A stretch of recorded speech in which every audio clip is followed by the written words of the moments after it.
Olá, seja bem-vindo a mais um programa TVI News, mais uma edição está no ar para você. Você pode acompanhar pelo YouTube em tempo real, ao vivo, né, pelo YouTube oficial, TVI Oficial, e pode inclusive interagir com a gente, participar no chat fazendo perguntas. Pode assistir também pelo Facebook e pelo aplicativo, tá? Nós temos também um número de WhatsApp que você pode interagir com a gente, mandando aí perguntas, pode enviar vídeos, né, com denúncias, informações importantes que a gente divulga por aqui, tá certo? Só não atendemos ligação e nem também ouvimos áudio.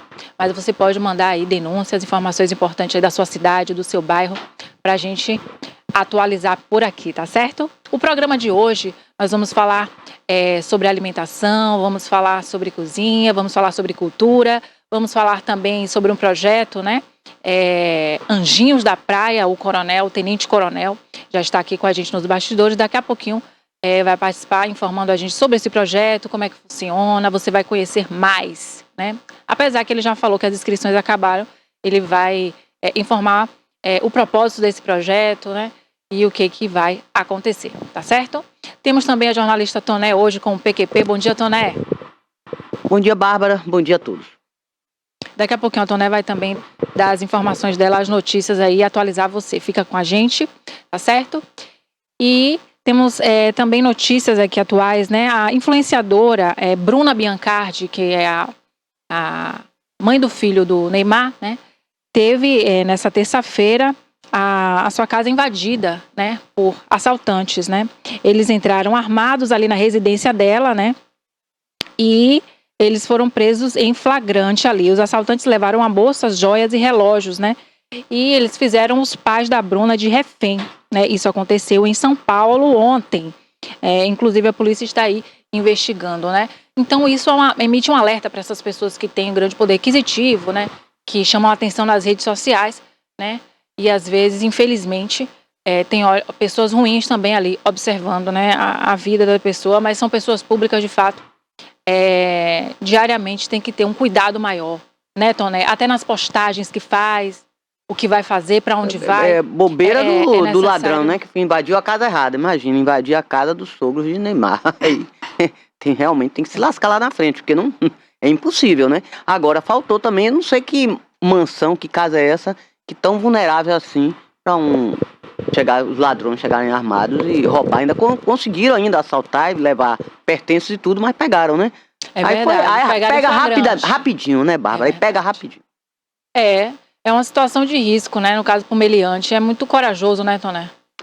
Mas eu vejo a rapidez, a celeridade do serviço de segurança da polícia, né? Chegar.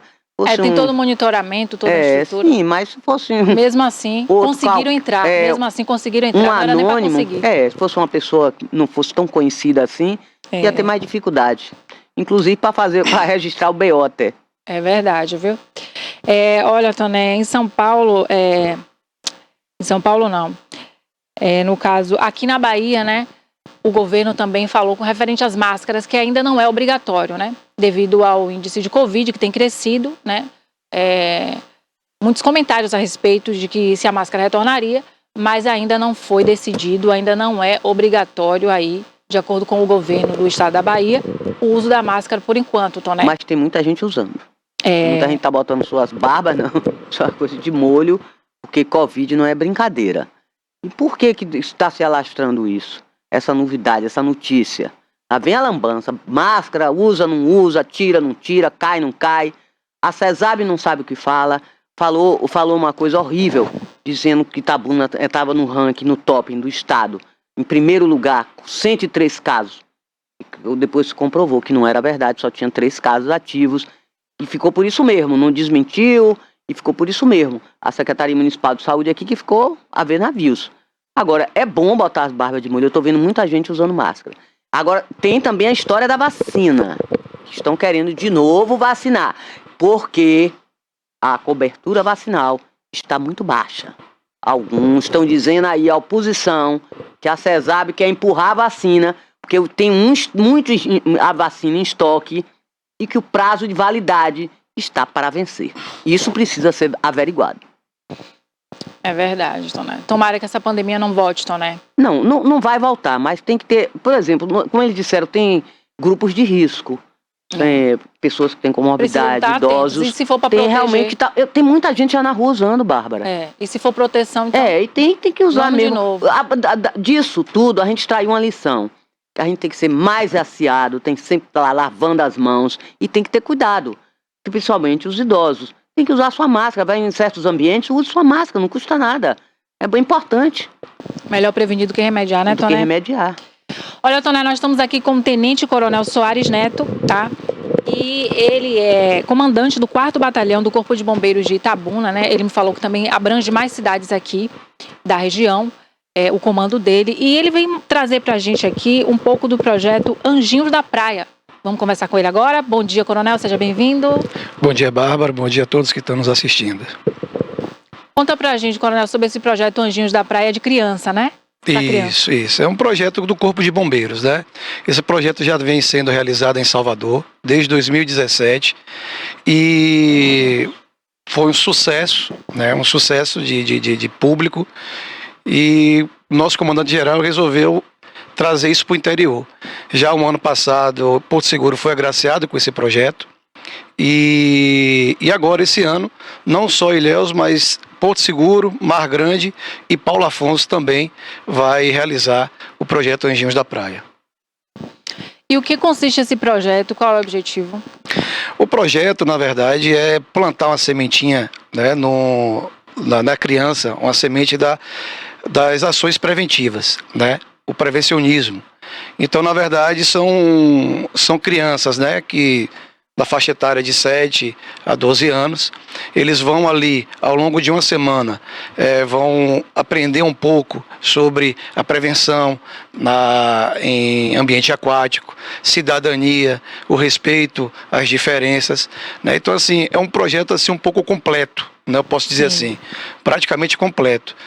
E através de atividades lúdicas, né, a criança vai aprendendo todo esse conceito aí prevencionista. É importante a criança saber nadar também, né, Coronel? Isso, saber nadar, mas assim, nesse caso específico do projeto, não especificamente, né? Eles vão fazer ali o treinamento, vão ter noções de primeiros socorros, vão até ordem unida também, para dar um pouquinho de disciplina, né? Disciplina, saber um pouquinho da vida do bombeiro. E assim, é um projeto que a criança, né, que os pais sempre ganham, né? A plantar essa sementinha, a criança crescer com essa consciência. Até porque em caso de afogamento, às vezes a pessoa sabe até nadar, né, Coronel, também? Isso, sabe nadar, mas a gente... com nervoso. Exatamente, então a gente não aconselha, né? Só em chamar um técnico, um guarda-vidas, ou então ligar um 93, né? Jogar um objeto que flutue, isso já é uma ajuda tremenda. Então a gente não aconselha, mesmo que a pessoa saiba nadar, mas ele tem que também ter a técnica de salvamento. Então a gente não aconselha. É importante. Quando você fala de técnica de salvamento, a gente imagina ali aquela situação do afogamento e do corpo a corpo, e muitas vezes a outra pessoa que vai ajudar acaba se afogando também. É por isso que às vezes o profissional, né, o bombeiro, o salva-vidas que fala, ele tem ali uma técnica, né, Toné, para poder também não se afogar e salvar a vida, né, Coronel? Isso. A pessoa que está se afogando, na verdade, ele está querendo se salvar, né? Ele quer segurar em algum anteparo para poder parar aquela ação ali que está realmente ruim para ele no momento. Então, chegando a pessoa que não detém a técnica, a primeira coisa que essa pessoa que está se afogando vai fazer é se agarrar nessa pessoa. Então, se ela não souber... É o pânico, né? Isso. Se ela não souber, né, usar técnica de salvamento, ela pode ser uma outra vítima. Então, agora, por isso... criança é pior ainda, eu acho, viu, Coronel? Isso, porque criança... o pânico é bem maior. Isso, né? A criança, sim. Então... Na verdade, a criança tem que estar sempre acompanhada do adulto, né? Do responsável ali da criança. Então, o que a gente vai passar nesse projeto não é a situação de salvar em si, né? Eles não vão salvar ninguém, mas eles vão aprender algumas culturas prevencionistas. Então, assim, é chamar um adulto, é identificar o local que ele não pode adentrar, né, as áreas mais perigosas ali da praia, aquelas bandeiras vermelhas, né, que indica o perigo. Então, assim, não é necessariamente salvar um adulto, salvar outra criança, mas até mesmo se salvar e saber como agir e saber respeitar também as autoridades ali constituídas. Agora deve haver eu acho, muita negligência também por parte dos pais. Porque tem pais que ficam realmente, se esquecem da criança, ficam às vezes até no bar e deixam as crianças na areia à vontade. De vez em quando um vai lá, vai você olhar. Eu acho que não é por aí. E por que não usar uma fitinha, uma pulseirinha? Toda criança na praia devia ter uma pulseirinha. Meu filho mesmo vai se perder. Para você identificar quem é seu filho. Pode até se perder na areia. Perfeito. Não pode estar necessariamente se afogando, tá no mar. Mas pode se perder na areia. Perfeito. Eu acho muita negligência também por parte do adulto. E também a roupa de banho, né, Tonelli? Não tem que ser uma roupa da cor, tem que ser uma roupa de destaque, uma cor da roupa de banho. Isso, e essa pulseirinha está estendo para outros eventos, inclusive eventos populares. Não só no mar, mas na água, mas também na praia. Isso, eventos populares. Aí a gente também vai passar algumas fitinhas também de identificação. Né? Esse projeto em si abrange também os responsáveis. A gente vai ter uma reunião, né, assim que encerrar as inscrições e sair a lista definitiva dia 20 Puxar a orelha desse pessoal. Dia 20 de novembro. Nós vamos fazer uma reunião com os pais e nessa reunião vai ser efetivada a matrícula dessa criança e a gente também vai envolver os pais nesse aprendizado, né? Então, como você falou, a criança, o público desse projeto é a criança de 7 a 12, mas os pais também serão envolvidos. Muito importante essa consciência nos pais, né, Tonelli? Justamente o que Tonelli apontou, né? Essa questão da atenção com o filho. Às vezes você tem até atenção com o filho, mas o menino é abençoado, né, Coronel? Então, é necessário redobrar essa atenção, o cuidado com as crianças aí, nas praias. Agora vem esse período de alta estação, em que as praias vão estar movimentadíssimas, né? Fora as outras situações além do afogamento, né? Isso. Porque também em Ilhéus tem muitas zonas perigosas, praias, né? Em sua maioria ali, para o lado da Praia do Sul, principalmente ali na Zona Sul, Olivença, aquele trecho ali, é muito arriscado ali. Isso. Agora, eu acho também, não sei, o coronel vai me dizer, o que é falta? É o quê? Falta sinalização, falta salva-vidas, ou falta também uma conscientização dos banhistas, a imprudência do banhista, que nem conhece a praia, às vezes nunca viu nem o mar, quando vem de outras áreas, de outras regiões, como Minas, por exemplo, Conquista. Aí vai se aventurar em praias, dentro da água, que você nem conhece. Eu sei nadar, mas você não sabe nadar, mas você não sabe. A área é perigosa, ali tem corrente marítima, pode realmente ser problema, né? Na verdade é um conjunto, né? É um conjunto. A conscientização é bastante importante, porque não tem como a gente colocar guarda-vidas, né, ao longo desse litoral gigantesco que é Ilhéus, você botar guarda-vidas em todas as praias, né? Esse projeto já começa com essa sementinha de prevenção, né, Coronel? Exatamente. A sinalização, guarda-vidas em praias mais perigosas e principalmente, como você falou, a conscientização. Esse projeto visa isso. Desde criança, desde pequeno, né, a pessoa se conscientizar de fazer a prevenção. A prevenção é muito mais importante. A gente trabalha sempre com a prevenção. Então, aí eu estendo também não só em praias, né? Não só em praias. Para você ter ideia, a Sobrasa fez um estudo, Sociedade Brasileira de Salvamento Aquático, em 2022, e o afogamento de criança, né, está lá uma das principais causas de óbito no país. E às vezes piscina, né? Piscina, lago, rios, né? Não só em praias. Então, a conscientização, a educação para esse tipo de acidente de ocorrência é muito importante, né? Porque eu me prevenindo, eu não vou precisar do guarda-vidas. Eu não precisar, vou saber a sinalização, o que está indicando ali naquela... E muitas vezes a pessoa até... Eu pouco observo, tá vendo aí? Esquece, né? Tem que olhar, né? Saber se é próprio para banho. Tem negligencia, né? Tem um aspecto também de saneamento e tudo de esgoto. Tá impróprio para banho. Tem umas que dizem, né? Que tem uma sinalização que avisa, mas tem outras não. E aí, desde pequeno, com esse projeto, a gente vai conscientizar essa criança, a respeitar essas autoridades constituídas, as leis, né? Fortalecer o espírito cidadão da criança, né? E passar essas noções de prevenção realmente na parte aquática e de acidentes também domésticos. Agora me diga uma coisa, esse negócio assim, por exemplo, maré alta, maré baixa. Aí qual é o mais risco?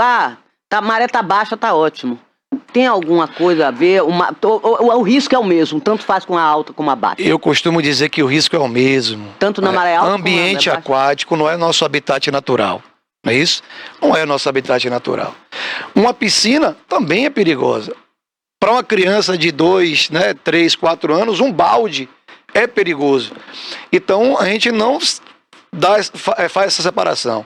É manter a mesma prevenção, o mesmo cuidado, não importa maré alta, maré baixa. Na maré alta, assusta mais, né? Mas a gente costuma e a maré dizer... baixa também diz que puxa, né? Isso, então é interessante que manter a mesma prevenção, o mesmo cuidado. Muito bom, Coronel. Tem algo mais que você queira divulgar aqui pra gente, para o conhecimento do público? Pode ficar à vontade. Pronto, o projeto, na verdade, aqui em Ilhéus, a gente separou em 2 turmas. Já está sendo executado, Coronel? Não, vai ser justamente em janeiro de 2024. A primeira turma de 15 a 19 e a segunda de 22 a 25 de janeiro de 2024.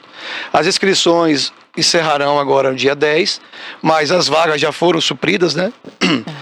Mas mesmo assim eu até indico que continue se inscrevendo, porque se houver alguma inconsistência na matrícula, desistência, a gente vai chamando, esses suplentes. E no dia 20 vai sair essa relação, definitiva. Nós vamos fazer a convocação desses pais, dos responsáveis, e nessa convocação eles vão trazer a documentação necessária.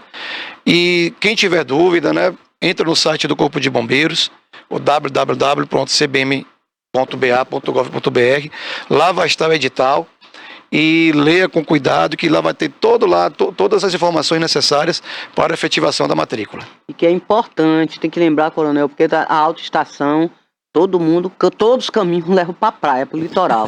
E é importante que as pessoas sejam prevenidas. Isso, principalmente álcool, criança. Isso, e álcool não combina com nada de trânsito, de água, de banho.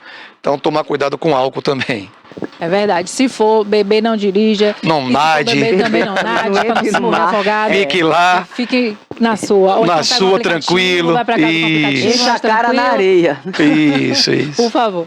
Coronel, quero agradecer a sua participação aqui com a gente, nesse projeto muito legal, e interessante, que as pessoas estão conhecendo agora através dessa entrevista, Muito obrigada. Pronto. Eu que agradeço aí. Pode dar suas considerações. Eu que agradeço aí, a Bárbara, agradeço aí a audiência aqui da TVI e deixamos nosso quartel aí à disposição. Muito obrigada. Agora, Toné, a gente tem aqui também o Taíque Dias, que tem um projeto bonito também. E ele vai conversar com a gente, contando, como foi fundado esse projeto voluntário, Ele faz aí doação de sopão para moradores de rua. E vamos conhecer um pouco da história aí desse grupo de voluntários, do Taíque Dias, de uma associação, Ele vai explicar melhor para a gente. Bom dia, Taíque, seja bem-vindo. Bom dia a todos que nos assistem, Eu sou Taíque, presidente e fundador da associação Cauã Dias, que é um sonho de adolescente que há 3 meses eu tirei do papel, E assim, sempre refleti muito, de adolescente, sempre refleti muito sobre esses descartes de hortifrutis, Toneladas de alimentos vão diariamente para o lixo, que é muito perecível, enquanto muita gente ainda passa fome. E eu tinha o sonho, de montar um espaço justamente para a gente fazer esse processamento. Às vezes, uma pintinha, uma manchinha invalida a comercialização das frutas e verduras, E ela vai para o lixo, E o destino mais nobre do alimento deve ser a alimentação, e não o lixo. Então vocês fazem um reaproveitamento dos alimentos que seriam descartados. Isso. A gente faz parceria com os hortifrutis, E a gente recolhe todos esses descartes e processamos esses alimentos e transformamos em refeições nutritivas e saborosas. Nesses pouco mais de 3 meses, nós já ultrapassamos 3.500 refeições servidas e mais de 300 quilos de alimentos in naturas, que todo excedente também a gente faz o tratamento e doa para as famílias carentes. Taíque também, ele é empresário e também é formado em gastronomia, Taíque? Então você, na preparação lá dos alimentos, tem toda a sua técnica. Isso. Sopa é um dos cardápios, Tem mais? Tem mais. Então, assim, a gente já está com 3 dias fixos na semana, Às quartas-feiras a gente serve lá na sede para as famílias carentes, que é o sopão que elas definiram que era o mais gostoso e tal. É gratuito, é? Gratuito, tudo gratuito. As refeições são gratuitas? São gratuitas. Então na quarta-feira a gente serve para as famílias carentes que vão lá no bairro. A gente doa na quarta-feira uma média de 300 refeições, né? As famílias elas levam as vasilhas para que atendam a sua família a quantidade, lá a gente serve, né? Na quinta-feira a gente já firmou o compromisso com o Abrigo São Francisco, nós produzimos o jantar do Abrigo São Francisco também, e no sábado a gente vai para as ruas, né? Atendemos pessoas em situação de rua, acompanhantes do hospital de base e, havendo sobra das refeições, nós encaminhamos essas refeições para o Bezerra de Menezes. Muito bom. Caso tem uns vídeos aí do trabalho do Taíque na produção aí, cortando as verduras, né? Um trabalho duro, né, Thaís? Isso. Quantos quilos de alimento que vocês trabalham lá? Então, quilos eu não sei te precisar, né? Mas assim, é o trabalho de muita gente do bem, né? É um trabalho voluntário, muitas pessoas do bem que fazem esse serviço, né? E a gente está produzindo refeições saborosas. E como eu te falei, né? Como chefe de cozinha, a gente não pode se limitar à sopa, né? Então, para as ruas a gente já tem quatro cardápios, né? Além da sopa, nós servimos também um cuscuz recheado, um sanduíche e macarrão à bolonhesa. Foi o cardápio do último sábado nas ruas. Que legal. Comida de qualidade, então, né? Que eles recebem. As pessoas ficam felizes como é essa receptividade? Ave Maria, é demais. Assim, eu afirmo para os voluntários que nós somos mais abençoados do que aqueles que estão sendo abençoados, né? Que é Deus abençoe, e é uma felicidade saber que você fez a diferença no dia daquelas pessoas, né? É justamente a insegurança alimentar. Muita gente, né, tem esse acesso permanente ou temporário, né? A falta do acesso à comida, né? Então eles dormem e acordam sem saber se vão fazer pelo menos uma refeição, né? E a gente tem que agradecer que todos os dias tem comida nas nossas mesas. É verdade, muito bom. Tu pergunta, Toné? Vocês têm uma cozinha própria, né? Isso, a gente tem uma sede. Fica onde? Lá na Urbis 4. Na Urbis 4. Isso. Agora, essa parceria que vocês têm com o Hortifrutis, você tem parceria também com esses grandes redes de supermercados? Então, estamos nos oficializando para isso, né? A gente já tem alguns parceiros fixos, né? Além de hortifrutis, açougues, padarias, fábricas de pães, e estamos correndo atrás. Tem outros setores, padarias, por exemplo. Isso, toda ajuda é bem-vinda, né? A gente quer, assim, a fome é um problema do poder público, mas que ele não vai conseguir sanar sem a participação social. Então a gente busca voluntários, né, para processar esses alimentos, doadores, né, a gente precisa de recursos também e empresas parceiras, né. A gente já está encaminhando a nossa oficialização em cartório justamente para buscar esses recursos, né, tanto a nível municipal, estadual e federal, para que a gente consiga sanar, né, muita fome. E tem quanto tempo vocês estão fazendo isso? A nossa fundação foi dia 28 de julho desse ano. Tem pouco mais de 3 meses. E já estamos. Que bom, bacana. Agora, é importante porque esse governo que está aí, já tem quase 16 anos, sei lá, o governo do PT. Aí todo ano, toda vez que muda, aliás, de 4 anos, fala Bahia sem fome. E a Bahia continua tendo pessoas com fome, vulneráveis, pessoas em situação realmente muito, muito críticas de fome mesmo. Fome. Não é fome zero, porque passam fome mesmo. Uhum. Então, não entendo que de 4 em 4 anos lança esse programa, fome zero, e não sai disso. Você tem que estar de parabéns, que você é um trabalho. A fome não é um problema. Trabalho, porque isso é questão, é responsabilidade do poder público. Sim. Agora, vocês realmente, como voluntários, vocês estão de parabéns. Isso, né? Mas assim, a fome não é um problema específico do Brasil, é a nível mundial, né? Bilhões de pessoas passam fome diariamente e a gente precisa justamente captar. Existe muita gente do bem. A gente precisa unir os esforços, né? Formar lideranças para que a gente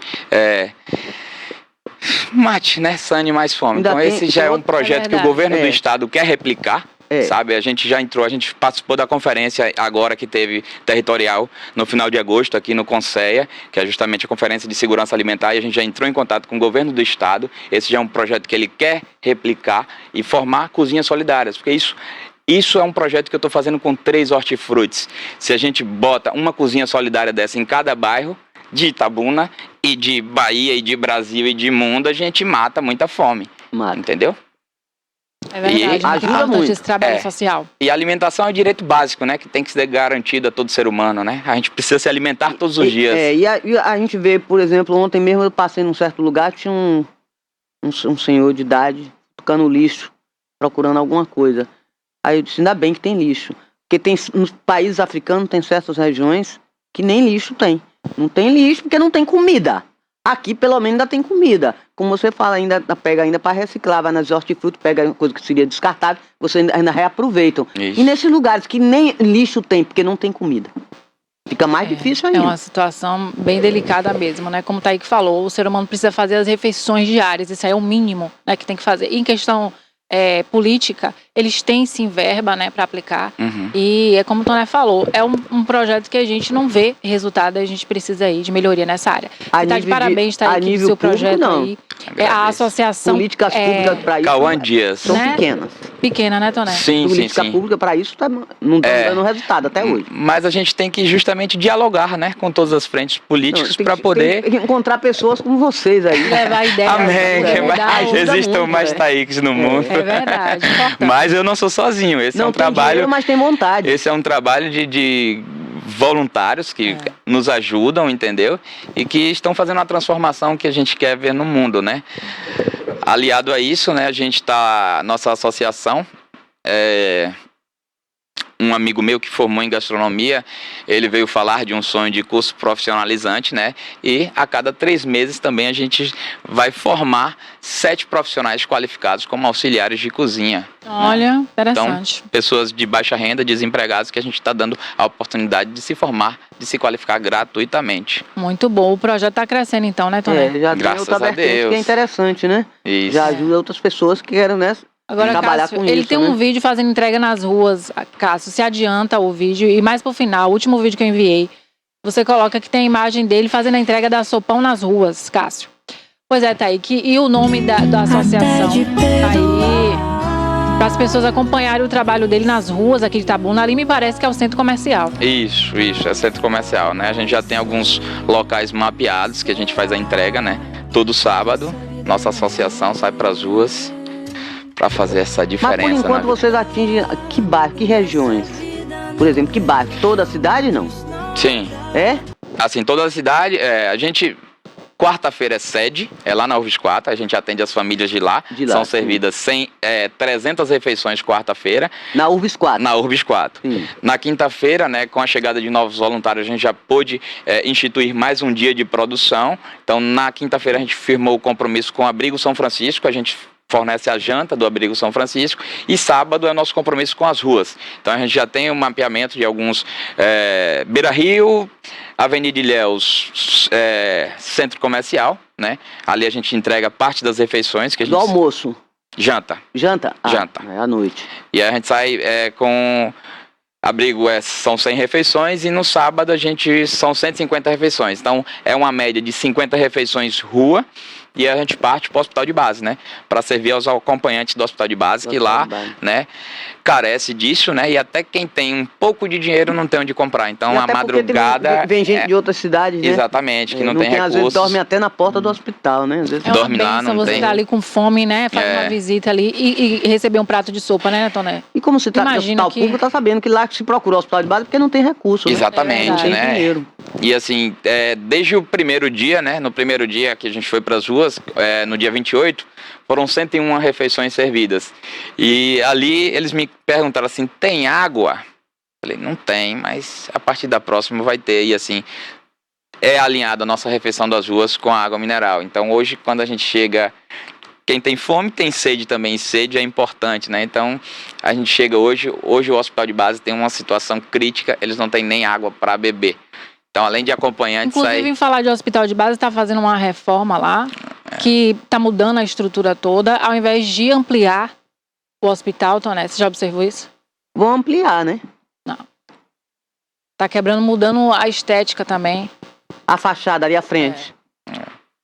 Então até os enfermeiros vêm, né, assim, pegar as refeições, as águas, que água mineral não tá em falta de água para beber, né, então... Não serve nem água pro acompanhante? Não serve água não? Não tem água não? Não, é porque assim, o jantar me parece que às 5 horas da tarde, 5, 6 horas, é muito cedo, é um copo de café e biscoito, então isso não alimenta a pessoa para passar uma madrugada inteira para a próxima refeição. Não. Então assim, não é só a nossa associação, graças a Deus existem outras associações biscoito e também. café. Biscoito e café. De sal, aí não sustenta. Aí não sustenta. Então, quando a gente chega lá com a sopa, um macarrão, Dá um sanduíche, dá sustância. Tá aí que você falou que você tem alguns apoiadores, né? Que você foi em busca desses apoiadores aí com aquelas frutas que eles iam descartar e aí eles acabam destinando para o sopão. Mas você pode convidar as pessoas para te ajudar aí e falar a sua rede social. Nossa associação. Quem estiver aberto a ajudar, né? Nossa associação está aberta, precisamos de voluntários, de doadores, entendeu? Que assim, esse é um projeto que está limitado porque a gente ainda tem poucos voluntários, doadores, mas ele pode se engrandecer mais ainda, né? Então, porque pode ampliar, né? Quem tiver disposição, boa vontade, né? É só entrar em contato, a gente tem o Instagram, né? Que lá tá toda a nossa história. Deixa o enderecinho aí todo aí. O @acd.cozinha solidária. Tá desde o primeiro dia até o dia de hoje. Tá tudo lá registrado para conhecer o trabalho, né? Então, assim, a gente tá buscando... Coloca aí, Cássio, esse endereço aí para o pessoal ver aí. Isso, eu quero também aproveitar aqui e dizer que eu conheço a família do Taíque, né? Quero mandar um abraço para Taguaí, Cida, o nome do pai de Taíque é Gilmar também, né? Um abraço para vocês aí que tá assistindo o TVI News. E parabéns a Taíque, né, por essa iniciativa, esse trabalho. Continue firme, Taíque. E você que quer ajudar, que quer doar, fica atento aí na rede social do Taíque, que você entre em contato e pode fazer a sua doação. Isso. Toda doação é muito bem-vinda. Se for de coração, a gente... Tá exibindo o Instagram dele para você ver. E você já segue aí e faz a sua doação. Chama no direct e já pode contribuir. Ele falou que tá precisando de água. Tá precisando de tudo. Né? Tudo é bem-vindo. Tudo é bem-vindo, né, Taíque? Taíque com um visual assim diferente, chamativo, mudar um pouco, né? Tá certo, Taíque. Muito obrigada pela sua participação. Eu que agradeço. Pode deixar suas considerações. Fica à vontade. Eu agradeço, né, a oportunidade, a audiência aí. E você que quer se voluntariar, seja muito bem-vindo, né? A gente pode fazer a diferença que a gente quer ver no mundo, né? Trabalho de formiguinha ali, mas que está fazendo a diferença na vida de muita gente. É isso aí, Taíque. Obrigada. Toné, tem PQP? Tem, eu vou falar de novo sobre essa questão do lixo. Diz que era uma greve, foi uma tentativa de greve, foi uma operação tartaruga, não sei se foi. O que é que foi? Mas que houve realmente uma certa paralisação, houve. Porque em muitos lugares ainda continua o lixo sem ser coletado. Em outros lugares passou o máximo 10 horas na minha rua mesmo, lá no meu bairro, Jardim Primavera, passou quase 11 horas da noite. A Operação Tartaruga. Sim, que teve um início de greve, teve. Aí fizeram uma negociação. Aí o que o governo do município disse? O intermédio do prefeito, a intermediação do prefeito deu resultado. O prefeito intermediou as negociações entre a empresa e o sindicato e conseguiu que a greve não houvesse a greve. Eu não sei se a intermediação pode ter sido até importante, mas essa intermediação foi para pagar, porque o presidente, não entendi, porque o presidente do sindicato disse, o Sindilimp, disse que realmente havia um atraso no pagamento da prefeitura à empresa de coleta de lixo, no caso a Biosanear. Estava devendo 4 meses. Julho, agosto, setembro, outubro. Isso ele disse em todos os lugares, que havia esse atraso. Então, por isso que ele não estava conseguindo realmente uma negociação positiva com os funcionários. Os funcionários queriam reivindicar 10% de não sei o quê, queria ainda ticket alimentação, um aumento, tudo. E ele disse que não podia pagar, eles não podiam pagar, a empresa, a Biosanear disse que não podia pagar, porque estava um atraso, a prefeitura não estava pagando 2 milhões por mês. Então, seria 4 meses, 8 milhões. Seria o débito. Aí agora disseram não, que a prefeitura não teve nada a ver com isso, que aí é um assunto entre a empresa e o sindicato, que a empresa que estava negociando para pagar ou não pagar essas reivindicações, o sindicato entrou no meio e os funcionários decidiram por uma greve. E que não teve greve era uma Operação Tartaruga. Eu não sei, Operação Tartaruga, para mim, qualquer coisa é greve. É um prenúncio de greve. Agora, dizer que não teve greve, teve sim. Porque em muitos lugares ainda muito lixo entulhado nas ruas. Tem muito lixo ainda. Agora, se pagou, não sei. Tem que pagar. Ou pagou metade, porque ele tá assim agora, é metade. Além, como diz Lero, ainda paga pela metade. A metade lá, o problema dos todos, pagou a metade do débito. Problema da feira também, que foi aquele negócio, que foi esse negócio dos todos, pagou a metade. A Santa Casa deve não sei quanto, parece que 12 ou 13 milhões, pagou 3 milhões, ou 2 milhões só. Continua devendo. E amortizaram a dívida aos pouquinhos, a gestão municipal está amortizando. Os débitos continuam. E eu volto a repetir, quem fornecedor pequeno, por exemplo, que tem débito com a prefeitura, corra. Nós estamos em novembro, dezembro é aqui, já já. Acabou o exercício 2023. Se deixar para 2024, não vai receber. Quem avisa, amigo é. Só vai pagar aos amigos. Voltamos, Bárbara. Muito, muito importante. Eu já tenho 333 dias só que faltam para terminar o governo. Nós estamos. Agora vai ser Gugu Correria. Será que tinha vai Rui ficar Correria, agora é Gugu Correria. Corre, porque senão não vai dar tempo. Tem dinheiro para receber, tem empréstimo do Banco do Brasil. Mas se deixar essa dívida pendente toda. aí, é um tiro no pé. Aí vai ter um Banco de la Plata, o Banco da Bolívia também, não sei quantos milhões. Vai ter muito dinheiro, vai ser reeleito, porque tem dinheiro. Mas não vai dar tempo. Acorda. O débito, o dinheiro pode até chegar, mas vai ficar para outro pagar. Agora não vai dar tempo. É pouco, faltam 300 e poucos dias. Não é menos de um ano que falta para acabar a gestão. Acabou. Corra, porque depois do carnaval o nego só vai pensar em política. É convenção, não sei o que, aquela convenção partidária para escolher esse, aquele, quem é vice, quem é o prefeito, o candidato. É só isso. Depois do carnaval acabou. Vem Natal agora, dezembro. Janeiro, fevereiro, carnaval, acabou. Então você tem alguma coisa para receber? Tchau, querida. Tchau, querida. É isso aí, Toné. A Toné com o PQP aqui no TV News. E temos mais entrevistados aqui hoje, né? O Sérgio Sepúlveda. Mônica Petrocelli, instrutora de meditação e filosofia da Índia, e Sérgio Sepúlveda, cantor, compositor e empreendedor cultural. Bom dia, sejam bem-vindos. Bom dia, Bárbara. Bom dia, Toné. Bom dia, Mônica, que está aqui ao meu lado, né? E bom dia a vocês que estão aí em casa assistindo. Hoje vocês trazem que novidade pra gente? É sobre um workshop de mantras. Conta pra gente como é que funciona isso. Então, Bárbara, em primeiro lugar vamos falar de conexão, né? Para chegar até o workshop de mantras. E houve uma conexão entre mim e Mônica, né? Daqui a pouco ela vai falar. Então, eu tenho um grupo lá em Serra Grande. E dentro desse grupo eu postei alguma coisa sobre o talk show, né? Contando sua história, que eu estou desenvolvendo ao lado do amigo e irmão Emerson Moza. E ela viu a postagem ali, apenas uma palavrazinha que eu citei, né? Que eu citei que o sol, em sânscrito, é Surya. Então, diante disso, ela fez uma conexão com Mônica aqui. Mônica me procurou, né? E aí conversamos sobre uma possibilidade de fazer um workshop de mantras.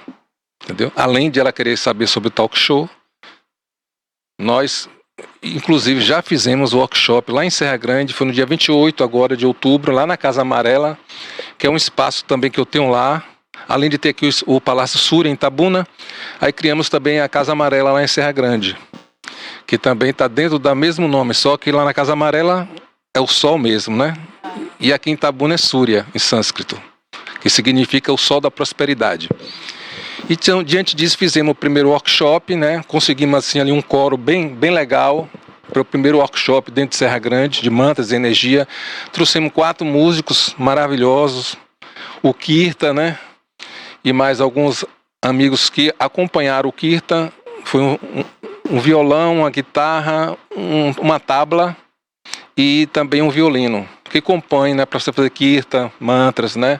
Esses músicos para a gente fazer a roda de mantra. E diante disso, do sucesso, né, achamos por bem fazer um aqui no Palácio Súria, em Tabuna. Mas como aquela coisa, né, como o próprio Toné falou, no final de ano, o ano já está acabado, vamos nos programar para fazer uma coisa bem maior. Ano, né? Então vamos deixar para fazer em março, né? Passou janeiro, carnaval, né, Toné? Fevereiro. Aí a gente... O Brasil começa a trabalhar.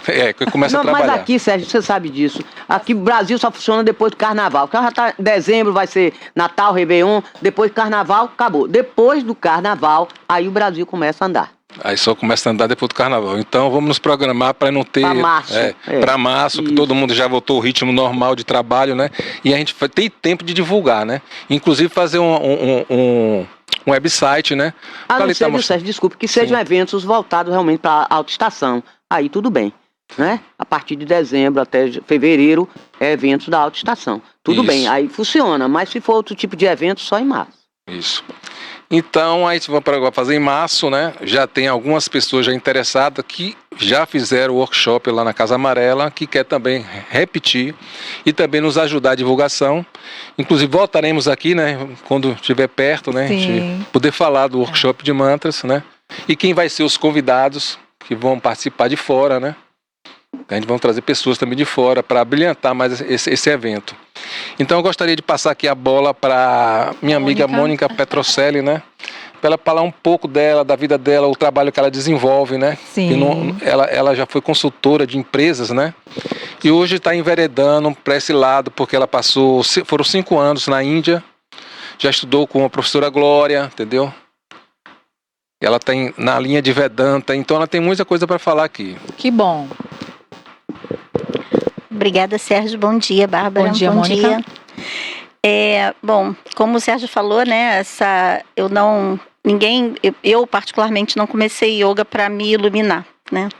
Eu comecei yoga porque eu tive um aneurisma. Eu trabalhava com consultoria de empresas há muitos anos e eu tive um dos problemas de saúde que agravaram muito e me levaram para esse caminho foi o aneurisma.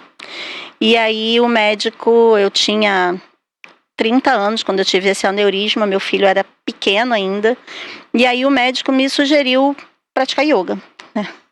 E aí eu olhei para ele, eu era plugada em 440, era 220 em cada mão, né? Vida de consultor é corrida. E eu olhei para ele e falei, yoga não tem nada a ver comigo, né? E aí eu falei, como é que eu vou achar uma academia, como é que eu vou me encaixar nisso e tal. E aí um amigo me recomendou um livro chamado Autoperfeição com Hatha Yoga, do professor Hermógenes. E eu estava num projeto em São Paulo e procurei esse livro em vários lugares, não achei, e acabei encontrando uma banca de jornal em São Paulo. E o dono da banca falou, olha, autoperfeição eu não tenho, mas eu tenho outro livro aqui do mesmo autor, que chama Yoga para Nervosos. Eu falei, opa, yoga eu não sei o que é não, mas nervoso eu sei. Então, comprei o livro, comecei a praticar, e aí a minha vida começou a mudar, né? Hoje, eu entendi claramente que tudo na vida depende do autoconhecimento, né? E aí eu comecei a aprofundar meus estudos, assim, sobre yoga, sobre meditação, e fui encontrando autoconhecimento. E aí o que isso tem a ver com mantra? Né? O mantra, ele traz um autoconhecimento. Por incrível que pareça, você cantando o mantra na métrica correta, e aí vem a conexão que eu fiz com o Sérgio, quando o Sérgio falou, Súria em sânscrito significa, eu falei, opa, alguém conhece sânscrito aqui, eu preciso me conectar com essa pessoa. Eu estava procurando um lugar já para fazer os workshops sobre meditação, sobre os mantras e outros que eu tenho, e aí me conectei com o Sérgio, através do sânscrito, né? E aí falei com ele sobre a importância das pessoas cantarem o mantra corretamente, com a métrica do sânscrito correta, não porque é certo ou errado, mas por causa da energia que cria e da conexão que você faz com você mesmo quando você canta o mantra, porque você acaba conectando com todos os chakras, enfim, aí tem toda uma explicação para que as pessoas possam realmente se conhecer e receber os benefícios do canto dos mantras, né? Que melhora a oxigenação cerebral, reduz a possibilidade da pessoa ter burnout, síndrome do pânico, problemas cardíacos, enfim, tem uma série de benefícios, né? Mônica, é interessante a sua fala, né? Você mencionou que teve um aneurisma Sim. e que esse mantra te ajudou. Sim. Tem pessoas que estão assistindo que não sabem o que é mantra. Você falou cantar o mantra. Eu que não sou conhecedora dessa área, eu pensava que mantra era uma frase de efeito que você usava repetidamente várias vezes, ela fixava e aquilo ali se tornava real. Mas agora você também falou de uma outra vertente, que mantra também se canta. Sim. O mantra, ele vem do sânscrito, né? Originalmente. E o sânscrito, ele tem uma métrica. Então, quando você canta um mantra, dentro da métrica do sânscrito, é como se você estivesse efetivamente cantando. Por isso que as pessoas falam cantar o mantra, mas na verdade você está recitando o mantra. Né? Então, e tem algumas palavras tem um mantra clássico que as pessoas gostam muito, que é o Gayatri, né? Que fala Om Bhurbuat Swaha Tatsavitur Varenyam. Isso tem uma tradução, não? Tem. Né? Então, e aí tem uma parte desse mantra que ele fala, que ele pede a bênção, né? Varigo Devashari Mahidyo Yonar Prachodaya. Muita gente não pronuncia esse H soprado no final. Esse mantra é de origem indiana, né? Ele é um mantra em sânscrito de origem indiana, que chama Gayatri Mantra. E quando a pessoa não pronuncia esse H no final, ela tá essa última frase, ela significa que Deus, né, que o divino me abençoe.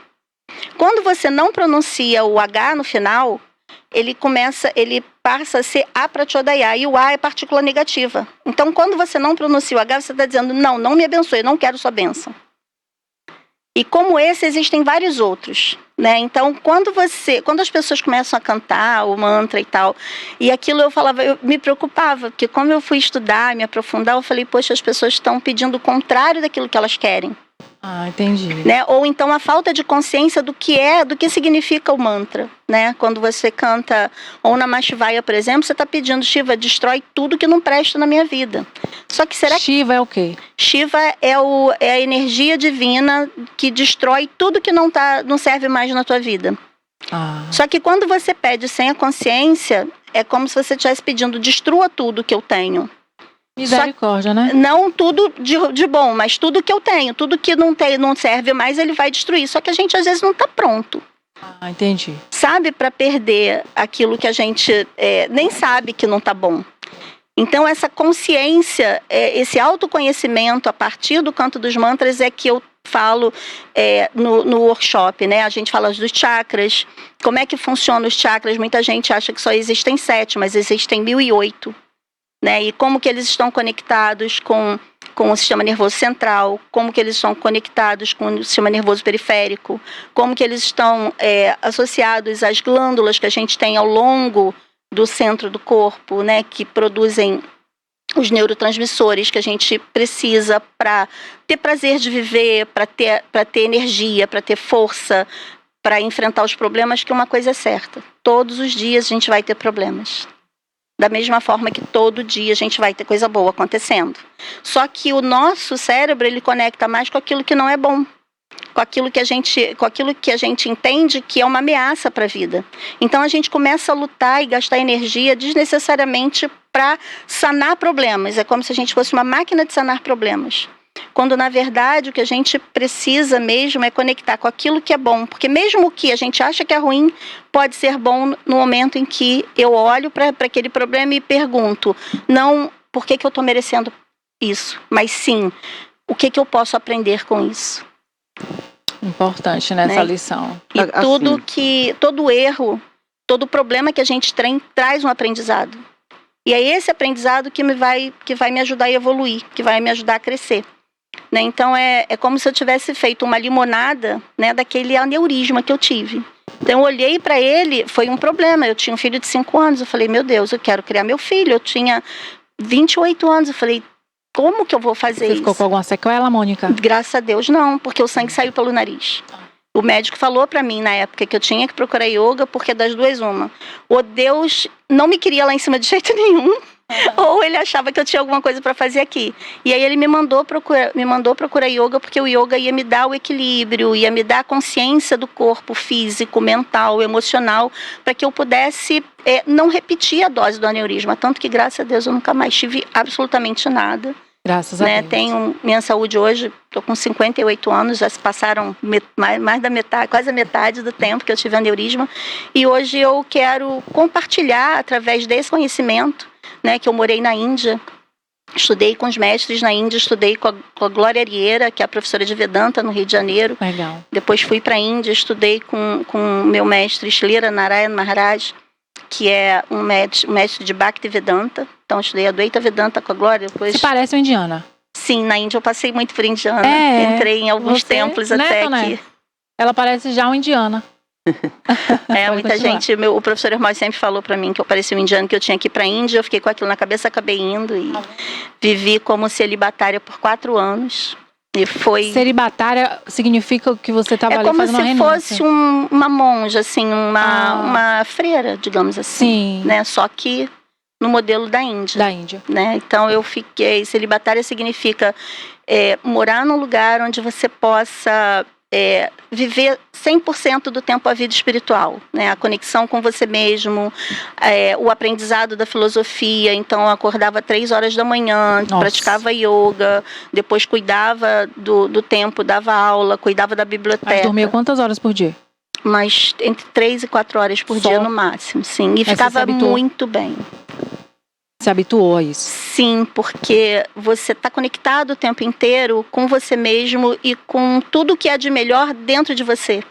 Né? Porque o que é o autoconhecimento? É você identificar, todos nós nascemos felizes e em paz.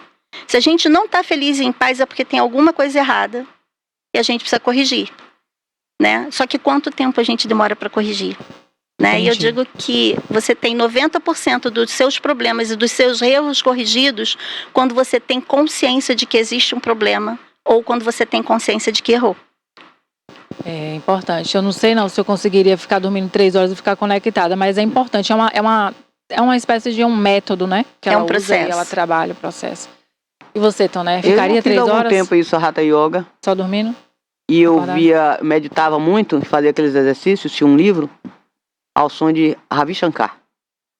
Conhece, né, Sérgio? Claro. Da Arte de Viver? Fantástico. Foi um período bom, eu deixei de comer carne e tal. Depois consegui me readaptar. Mas muitos ensinamentos hoje eu pego. Inclusive tomar banho frio. Sim. Aprendi que a primeira coisa que você tem que molhar é aqui atrás. Sim. Aqui. Perfeito. E que todos os nossos problemas físicos têm causas mentais. Aprendi muita coisa com yoga e me deu muito para refletir. Hoje em dia não estouro muito, apesar de minha aparência parece ser explosiva, mas por dentro tem muita calma. É calminha, né? Não, tranquilo. Centrada. Tranquilo. Por que só pode tomar banho e começar a uma reflexão profunda. Yoga é uma coisa muito profunda. Então, né? Agora, o mantra, você vai fazer um workshop sobre mantra, Sim. né? Agora, tem um público específico ou todo mundo? É aberto para todo mundo? É aberto para todo mundo. Né? Todo mundo que queira conhecer os mantras, né? Mas o objetivo principal desse workshop não é nem ensinar mantra. Né? É fazer com que a pessoa compreenda que através do mantra ela pode se conhecer melhor, mais profundamente e ser mais feliz e ter mais paz. Né? Porque o maior... a gente pode ter 1000 objetivos na vida, de ter dinheiro, de ter isso, de ter o que for, né, materialmente falando.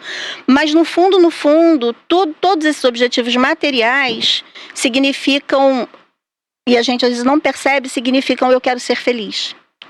E a felicidade não está em nada material, porque tudo que é matéria um dia vai se dissolver. Né? E aí a gente acaba buscando a felicidade através da satisfação dos sentidos. Né? E quando a gente entende que a felicidade e a paz ela está além dos sentidos, que ela depende muito da conexão que você faz com você mesmo, e através dessa conexão você vai se conectar com aquilo que você acredita, né? Com Deus que você acredita, com a religião que você acredita. Não existe uma religião hindu. Né? E o professor Hermógenes ele traz muito isso nos livros dele, né? Ele diz que yoga não é uma religião, e realmente não é. Yoga é um caminho para você encontrar Deus, seja lá o Deus que você acredita que que você tem que se conectar, Sim. entende? Então não é uma religião, é uma filosofia de vida. O yoga, meditação, mantras, ela traz pra gente uma filosofia de Não vida. confundir com religião, não tem nada, Não é uma tem nada a ver com filosofia. religião. Isso. Né? É autoconhecimento. O processo a própria palavra yoga, a palavra mais próxima no português que a gente tem para traduzir yoga é jungir. Né? Jungir significa reunir. Reunir o quê? O que está separado. E o que está separado? Eu de mim mesma. Então, quando eu consigo reunir todas as partes minhas que estão aí perdidas, né, em vários lugares de eu quero, de eu que preciso, né, quando eu consigo me reunir comigo mesma e olhar para dentro de mim e olhar para aqueles defeitos e aqueles erros que eu cometi ou que eu posso cometer em algum momento e entender que isso faz parte de mim. E aí eu passo a fazer as pazes com as minhas sombras, da mesma forma que eu faço as pazes com as minhas qualidades. E isso sou eu. Isso é cada um de nós. Somos sombras e luz. Agora a Toné falou um pouco do yoga ali, a parte do banho. Tem rituais assim que vocês seguem para o dia a dia? Tem. Na verdade, o ideal é você acordar, né, e já lembrar que tem que respirar conscientemente. Em jejum. Eu fazia em jejum. Tem vários. Muito cedo, pela Sim. manhã, quase 1 hora de meditação. Sim, é o ideal. É o ideal. Porque quando você... Por que isso é importante, né? As pessoas levam muito pro lado de, é religião. Não. Por que é importante você meditar ainda em jejum? Porque quando você come alguma coisa, o próprio processo digestivo, ele vai absorver muito da tua energia. Então, quando você come e depois senta para meditar, na verdade, parte da tua meditação vai estar ali circulando na digestão do que você comeu. Quando você acorda e faz um trabalho respiratório e aumenta a oxigenação do cérebro... essa respiração, esse exercício de respiração é muito importante, né? Muito importante. Por que é importante? A gente fica bastante tempo sem comer. A gente consegue ficar um dia sem comer. Né? A gente consegue ficar algumas horas sem beber água. Mas quanto tempo você consegue ficar sem respirar?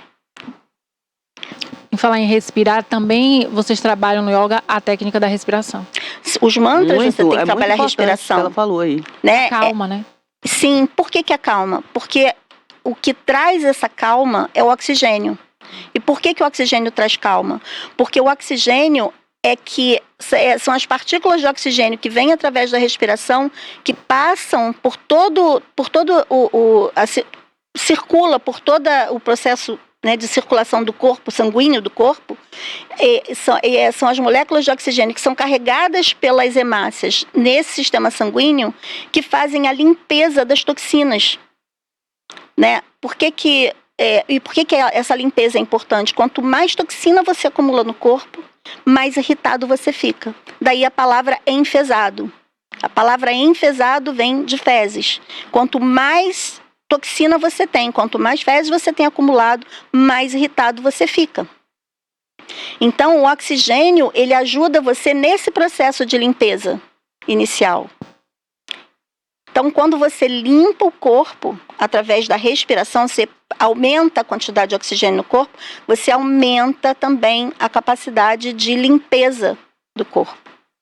E aí você, na hora da meditação, por isso que a gente sugere que geralmente que a pessoa, ao sentar para meditar, faça primeiro uma técnica respiratória.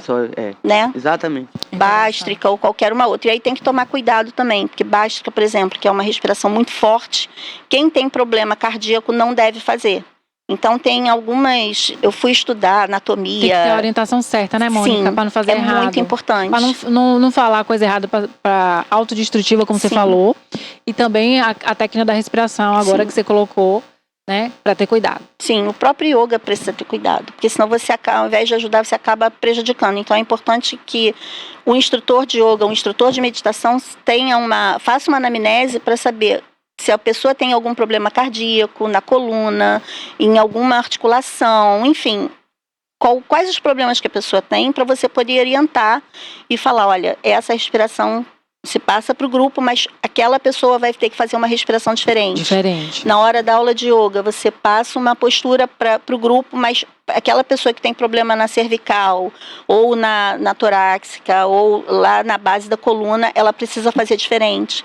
Por exemplo, quem tem hérnia de disco, em qualquer parte da coluna, não pode fazer nenhum exercício de torção, nenhuma postura que torça, né, o corpo, o pescoço vai para um lado, a coisa vai para o outro, porque você vai aumentar, vai potencializar o pensamento dessa hérnia e aí você causa mais problema do que ajuda. Então são pequenos detalhes que é muito importante que a gente entenda qual é a natureza da pessoa que chegou, para que você tenha cuidado, né? Porque quando você mostra que você tem cuidado com a pessoa que está chegando, você ensina essa pessoa também a se cuidar, a ter o autocuidado. Porque yoga é autocuidado antes de ser autoconhecimento. Porque se eu sei me cuidar, se eu sei quais são os limites do meu corpo e eu respeito esses limites, eu vou mostrar para o outro que ele também pode respeitar e deve respeitar os limites dele, tanto físicos como mentais e emocionais. E isso tudo é o autoconhecimento, é a formação do autoconhecimento, que é isso que traz efetivamente paz e felicidade para cada um de nós. Muito bom, essa mensagem de conhecimento nessa manhã. E o Sérgio Sepúlveda também faz o yoga? Então, eu aprendi yoga com meu amigo, né, que não está mais aqui no plano Terra. Foi Juba Tenório, ele trabalha aqui na Justiça, em Tabuna. E foi ele que me ensinou a meditação e me levou até a Índia para fazer um retiro espiritual.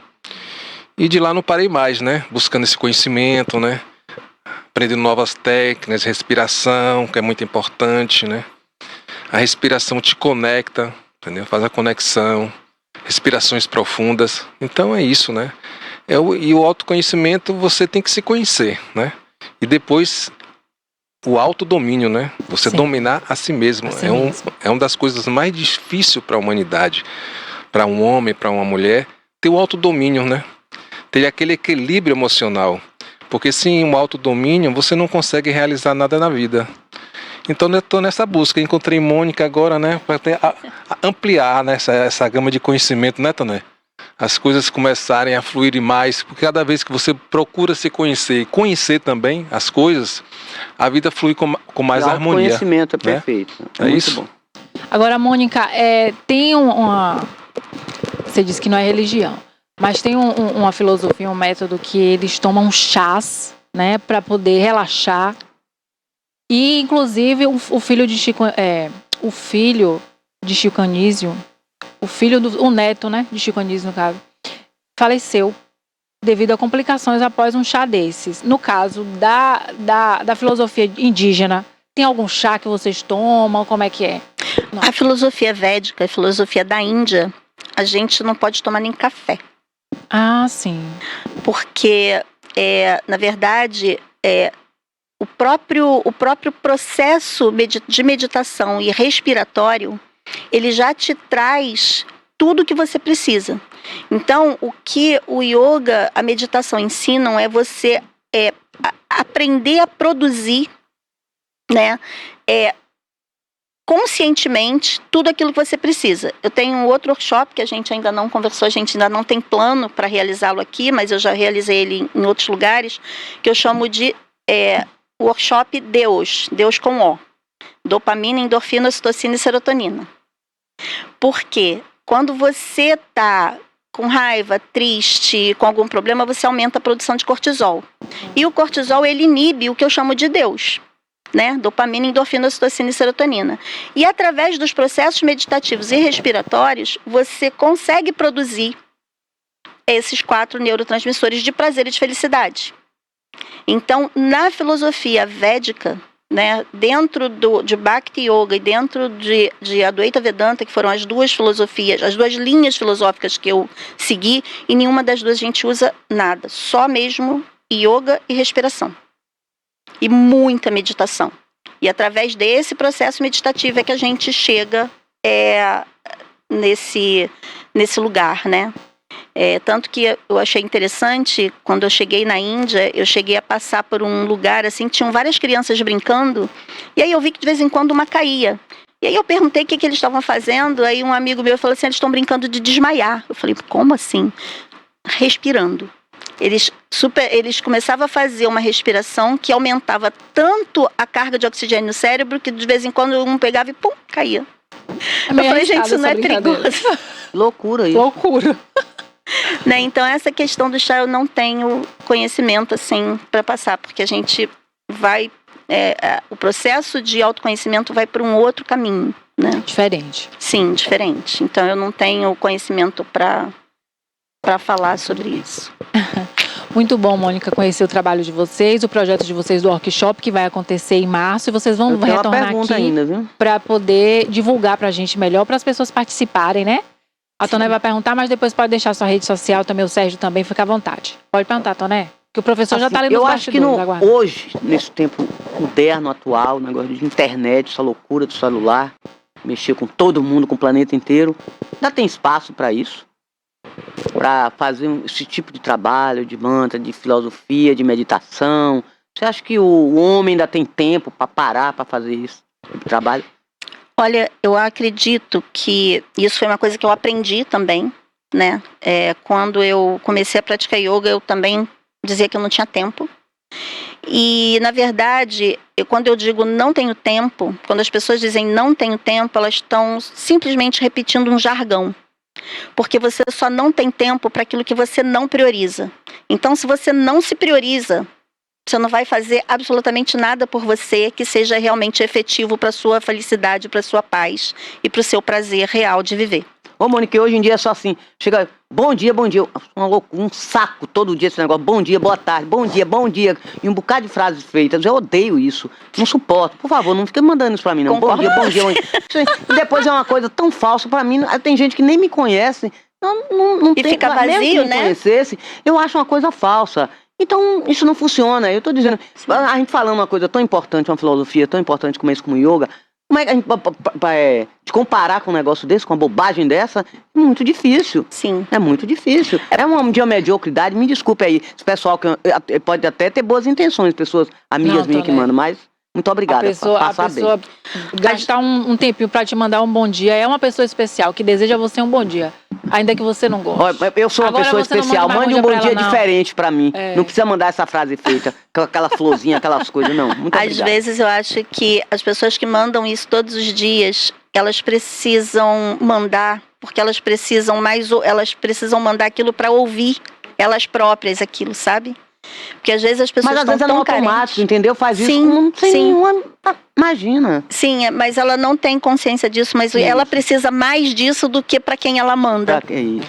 Sabe? Pode ser. E isso às vezes, de alguma forma, vai Tá aquecer esperando o coração receber de daquela volta pessoa. também, né? Sim, Um bom dia. sim. É uma Então, forma não de dá. dizer, preciso receber isso também, sabe? Isso. Mas quando é que a gente pode passar a não ter necessidade disso, né? Eu costumo dizer que o sol, se ele dependesse de elogio para brilhar, a gente estava frita, né? Ele não ia brilhar nunca. Isso. Então a gente precisa olhar todo dia no espelho e entender quem a gente é, quem a gente não é, o que eu nasci para ser. E a mensagem que eu quero deixar para fechar é: descubra o que você ama fazer, seja você mesmo e seja excelente no que você ama fazer. Esse é o princípio da felicidade e da paz interior. Sabe? Qualquer coisa que você faça para o outro, pode até alegrar o outro, mas o outro não vai ser feliz eternamente com o que você faz, que um dia também você vai perecer. Então você só é feliz e só deixa um grande legado quando você tem a coragem de ser você mesmo. Ser a gente mesmo, com todos os defeitos e qualidades, e dar a cara para bater no mundo, não é uma tarefa fácil. Então Verdade. tenha coragem de ser você. Muito bom. E a sua mensagem, Sérgio?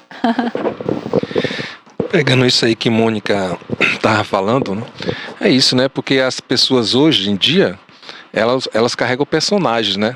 Elas deixam de ser elas mesmas para ser um personagem. E aí vão criando vários Personagens vaidosos, excessivamente vaidosos. Justamente, né? Necessidade de Ave Maria, de adjetivos, de qualificativos, né? Então é isso, a pessoa você tem que... Eu mesmo tenho uma época que me afastei de mim, né? Eu tava vivendo um personagem, depois caí em mim, rapaz, não sou mais eu, me afastei de mim. Eu preciso pegar a minha essência de volta e deixar de fazer personagem, ser a gente mesmo, né? Como a própria Mônica falou, senão a gente não vai ser feliz nunca. Porque às vezes eu chegava pra Bárbara aqui, eu tinha um personagem pra Bárbara, pra Tonel eu tinha outro. E assim vice-versa, era a vida inteira. E aí você termina o quê? Múltiplos personagens, né? É. Aí depois você vive, eu tô vivendo na ilusão, na mentira, né? Mas às vezes você tem uma veia artística para artes cênicas, às vezes você tá nessa pegada. Não, mas ali no palco, Na vida real, você tá falando na vida real. Na vida real, a gente tem que ser a gente mesmo. Agora no palco você pode até criar um personagem, né? Sim, entendi. Né? A vida cria personagem. A gente mesmo na vida, a gente é o quê? Somos ator, né, Tonete? Vivendo aqui no palco da vida, né? Mas de toda forma, viu, Sérgio, traz ensinamentos pra nós. Sim. Isso, esses personagens realmente, no fundo, traz alguma coisa boa pra gente, né? Traz coisas ruins, mas também traz coisas boas, os personagens, que a gente adquire aí ao longo dessa passagem por aqui, né? Hein? Sim. No mínimo te mostra Isso. que você não quer. Exatamente. Pra mostrar o que você não quer ser. Quero Então agradecer é ao Sérgio Sepúlveda, a Mônica Petrocelli, né, que trouxeram aqui um pouquinho sobre a filosofia indígena, sobre o workshop que vai acontecer, né, workshop de mantras, e eles vão retornar aqui depois, numa outra oportunidade, detalhar melhor e também convidar vocês para participarem aí deste evento. Verdade? É isso, né? Eu vou Vai ser em Serra lá Grande? para se conectar com a gente. Vai ser aqui no Palácio Súria, aqui em Itabuna. No Palácio Súria, lá no Jaçanã. Ah, sim, lá, Entendeu? sim, aqui. Entendeu? Ali é Aí- Novo Jaçanã, o que é ali, Sérgio? Ali é bairro Jaçanã, né? Jaçanã? O Novo Jaçanã, ele fica já naquela parte ali do Detran. Do Detran. Naquela ali, parte ele é eu Novo sei. Jaçanã. E Jaçanã é aquela parte ali central e do outro lado da beira Ah, do eu vou rio. lá, vou me inscrever. Vai se inscrever, você, Bárbara, vamos todo mundo ficar lá bem zen. Eu agradeço, viu? Tá bom. Nós que agradecemos. Tonete, tem mais alguma pergunta? Não, eu queria uma pergunta, não é bem uma pergunta, para me explicar chakras, sobre chakras. É com Mônica. Depois vamos já Ela disse finalizar. que não são 7, que são 8. São Foi? 108, são 1008. Quanto? 1008. 1008? É. Além do Chakras, céu. na verdade, são centros de energia que a gente tem Sim. ao longo da coluna vertebral, né? Começa lá no períneo e vai até o topo da cabeça. Então, nós temos 7 centros de energia que seria como se fosse o sistema nervoso central. E em cada chakra você tem isso tudo eu explico no workshop também, né? Eu fiz um mapa para as pessoas entenderem aonde está localizado e que glândulas estão localizadas em cima de cada chakra. Sim. E quando eu fui fazer a pós-graduação em anatomia, em neuroanatomia, foi exatamente para entender o que cada chakra fala, que é, né, o que ele trabalha, e aí eu fiz um comparativo com essas glândulas e com o sistema nervoso central. Então, a função de cada chakra é muito relacionada à glândula que o corresponde, né, desde a base da coluna, desde as suprarrenais até a pineal. Então, quando você traça esse paralelo e você entende como é que o fluxo energético do corpo transita através do sistema nervoso central e periférico, você entende, né, o sistema nervoso central, que são onde estão localizados os 7 chakras principais, e o sistema nervoso periférico, que são os capilares nervosos que saem da coluna e onde estão localizados os outros 1008 chakras. E no workshop eu mostro um mapa desses 1008 chakras para ficar bem ilustrativo, para você entender. Então, quando você vê lá os pontinhos onde estão esses outros 1008 chakras, eles são exatamente aglomerações de capilares nervosos ao longo do corpo, transmitindo energia, que é o nosso sistema de energia no corpo é feito através do sistema nervoso central e periférico. É como se numa casa você tivesse o quadro de luz, né, que é a central, e você tem os fios saindo, percorrendo por toda a casa, que seria o sistema nervoso periférico nosso. Né? Então, é mais ou menos assim que funciona. Então, esses 7 chakras principais, esses centros energéticos, eles é que fazem a distribuição de energia, boa ou não, né? Fluida ou não, depende muito do como você trabalha o corpo, né? Para que você tenha uma energia bem distribuída por todo o corpo. Se você não tem uma energia, se a tua energia está baixa, se você está muito cansado, é porque em algum lugar tem um circuito bloqueado. E aí como é que você desbloqueia? Através da prática de algumas posturas psicofísicas do yoga, através de processos respiratórios, através da meditação. Aí tem uma série de coisas, tem a postura das mãos, enfim, aí a gente vai juntando e no workshop eu falo tudo isso. A gente começa o workshop com uma série para trabalhar cada chakra, uma série de yoga mesmo, né, de posturas, respirações para você trabalhar cada um dos chakras. Depois a gente senta, vai fazer uma meditação em cada um dos chakras e aí a gente vai evoluindo, canta o bead mantra de cada chakra, porque o som, você já viu que em algumas situações tem... Quando a mulher, principalmente, tem um agudo muito grande, ela quebra uma taça de cristal com o som da voz. Sim. Então, o mantra, o som, ele tem esse poder. Então, quando você canta um mantra corretamente, você começa a mentalizar e canalizar aquele som lá para baixo, para o Muladhara Chakra, e depois você vai subindo para o mantra de cada chakra e limpando e tirando os obstáculos que tem em cada uma dos chakras principais, para que eles possam distribuir a energia igualmente para todos os outros 1008 chakras e você possa chegar aqui em cima e sentir a vibração quando você canta o Om. Que muita gente, né, canta o Om, acha que está cantando Om. Não tá. Pra você cantar o Om corretamente, você tem que botar a língua lá no palato mole, né? Om. E aí você vem escorregando a língua até o assoalho da boca.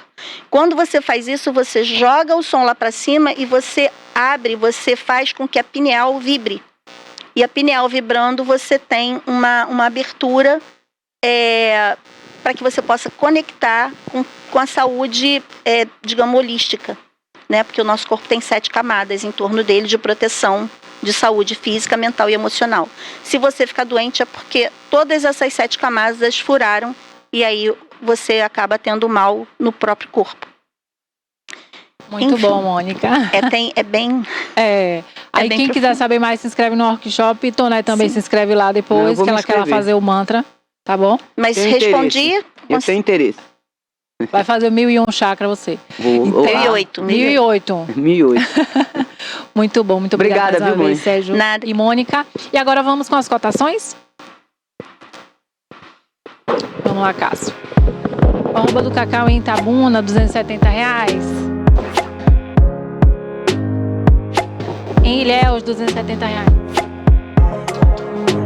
Em Bolsa de Nova York, R$263,59. Camacan, R$270. Eunápolis, R$270.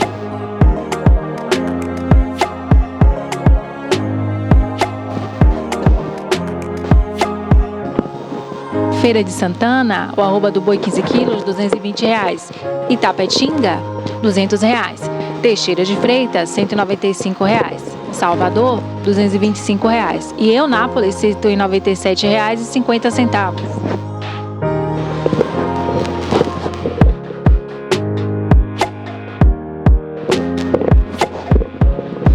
Café Arábica, saca 60 quilos, em Barreiras, R$780. Vitória da Conquista, R$740. Bolsa de Nova York, R$753,55. Luiz Eduardo Magalhães, R$795.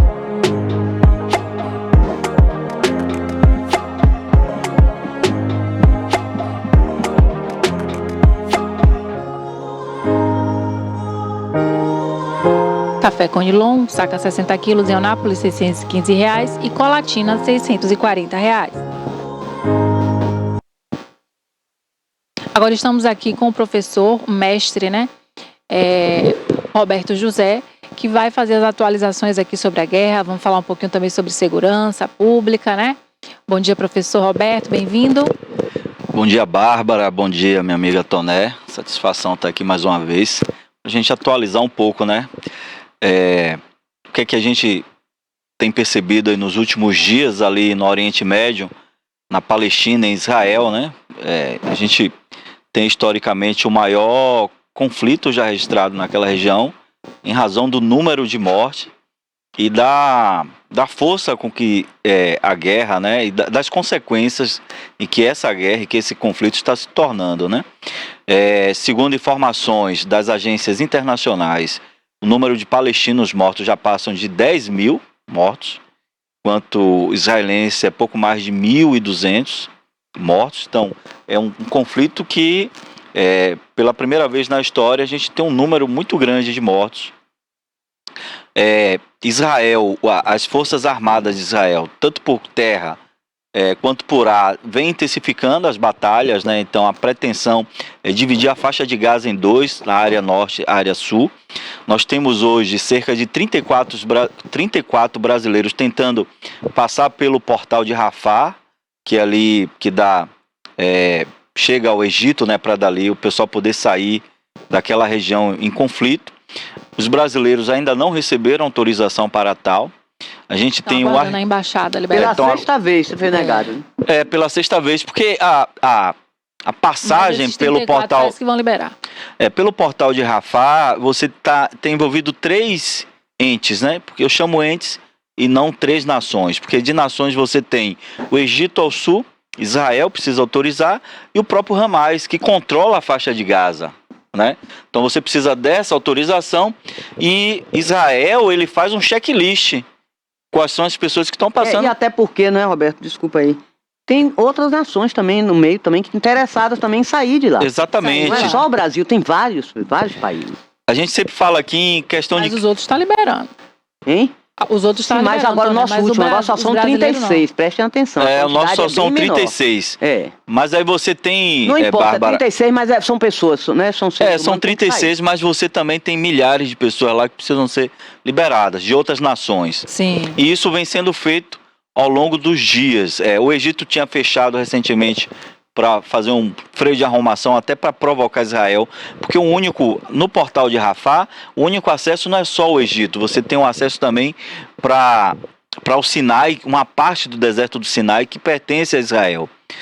Então precisa ter esse controle. O Egito tem receio de que militantes do Hamas infiltrem no Egito. Exatamente, é perigoso, né? É perigoso. Então você tem uma área de 2,3 milhões de habitantes, mas nós temos lá pelo menos 33 mil militantes do Hamas. Então o Egito Toné, precisa ter esse cuidado. Então não é simples, como alguns acham. Depois tem outra coisa. Não. Israel não está lutando. Essa guerra entre Israel e Hamas. Hamas não é um Estado. Então Israel está lutando contra um Hamas e está com um grupo terrorista, não é isso? É um grupo terrorista. Não é uma nação, Israel com outra nação, outro Estado palestino. A Palestina hoje ela está circunscrita à Cisjordânia, que a autoridade palestina, ele tem o domínio daquela região, que pertence ao partido Fatah, né? A faixa de Gaza seria da autoridade palestina, mas a autoridade palestina não tem autoridade na faixa de Gaza. Quem controla tudo é o Hamas. O Hamas tem praticado alguns crimes de guerra, assim como Israel também tem praticado. Crimes de guerra dos dois lados, né? Recentemente Israel atacou um comboio de ambulâncias que estavam indo exatamente para o sul. E está atacando também essas áreas que estão nos hospitais, sabe por quê? Porque o Hamas, os túneis estão justamente ali nessas áreas próximas. O quartel-general do Hamas estava embaixo de um hospital. Hospitais. É isso que eles fazem. E o Hamas tem os túneis, do Hamas naquela região, que é através desses túneis que está chegando boa parte dessas armas e desses foguetes. E é importante a gente aqui, Toné, fazer um comparativo sobre o que é foguete e o que é um míssil, né? O Hamas utiliza foguetes. Para os foguetes, o Estado de Israel tem o chamado Domo de Ferro. Então, ele dispara mísseis e esses mísseis encontram esses foguetes e derrubam ainda no ar. No ar. O Domo de Ferro, Tony, ele tem uma capacidade de acerto de mais de 90%. Mas quanto mais envia, essa capacidade de acerto vai diminuindo. Mas fora isso, você tem uns destroços que caem sobre a cidade. E de uma forma ou de outra, ele vai acabar atingindo pessoas e residências. Essa é a parte do Hamas. Mas ao norte você tem o Hezbollah, que fica no sul do Líbano. O Hezbollah foi expulso de uma parte da Cisjordânia. E também é um grupo terrorista, organização terrorista, não é isso? É que eles são de uma forma... financiado pelo Irã, não é isso? Exatamente. De uma forma ou de outra, são financiados pelo Irã e de algumas figuras árabes daquela região. Só que o Hezbollah, ele é um grupo muito mais bem organizado. Bem mais poderoso. Exato. Inclusive, eles não utilizam foguetes. Por que o foguete? Qual a diferença do foguete e do míssil? O foguete, ele tem uma trajetória balística. Ele dispara de um canto e ele faz aquela parábola que a turma aí do ensino médio viu na chamada função linear, né? Naquelas funções de primeiro grau, ele faz uma parábola. Você dispara de um canto, ele faz uma parábola. E no ar, o domo de ferro, ele consegue abater. Neutralizar. Por outro lado, o míssil, o domo de ferro não consegue abater o míssil. Aí você já precisa de uma outra tecnologia, que é o que a gente chama do Patriot, né? Que é uma tecnologia dos Estados Unidos. E para que as pessoas que estão em casa entendam, os Estados Unidos têm no seu orçamento uma média de 2,3 a 3 bilhões de dólares em recursos militares de dólares, em recursos militares para Israel. Aí vocês dizem, não, isso é uma liberalidade, uma bondade dos Estados Unidos para com Israel? Não necessariamente, Toné, porque você envolve toda a indústria armamentista, mas também você tem judeus, descendentes judeus no parlamento americano. Você tem descendentes judeus, donos das redes de comunicações, donos de grandes empresas multinacionais e de bancos também. Então tem uma influência, Israel tem uma influência forte sobre a economia americana, tem uma influência forte sobre a política americana e sobre a economia, né? Então, sobre a comunicação. Então, daí a influência de Israel nos Estados Unidos e essa ajuda que está lá no orçamento, de uma forma ou de outra, chega aos Estados Unidos. Então, os Estados Unidos mandaram suas grandes artefatos de guerra, os maiores porta-aviões, o Gerald Ford, já está lá ancorado e não é só um porta-avião. Acho que agora vão mandar um submarino. Não, se ligue. Como diz o cara lá na quebrada, né? Se ligue. Se ligue que o bagulho é doido. Para descontrair. Para descontrair. Se ligue que o bagulho é doido. Então, assim, não é esse porta-aviões, ele vem acompanhado de outros equipamentos de guerra. Então, vem acompanhado de um submarino nuclear. Porque porta-avião vem acompanhando ele. Dois destroyers, que são duas embarcações de guerra. Tem alguns equipamentos, aviões dos mais modernos dos Estados Unidos, helicópteros, aviões de pesquisa. Então, esses destroyers têm também capacidade de abate muito grande. Esse nome já é sugestivo, destroyer. Destroyers, que são embarcações, né? São fragatas, similares às nossas fragatas. E esse submarino nuclear, ele não tem mísseis nucleares, até porque existe um controle muito grande. Ele é movido à energia nuclear.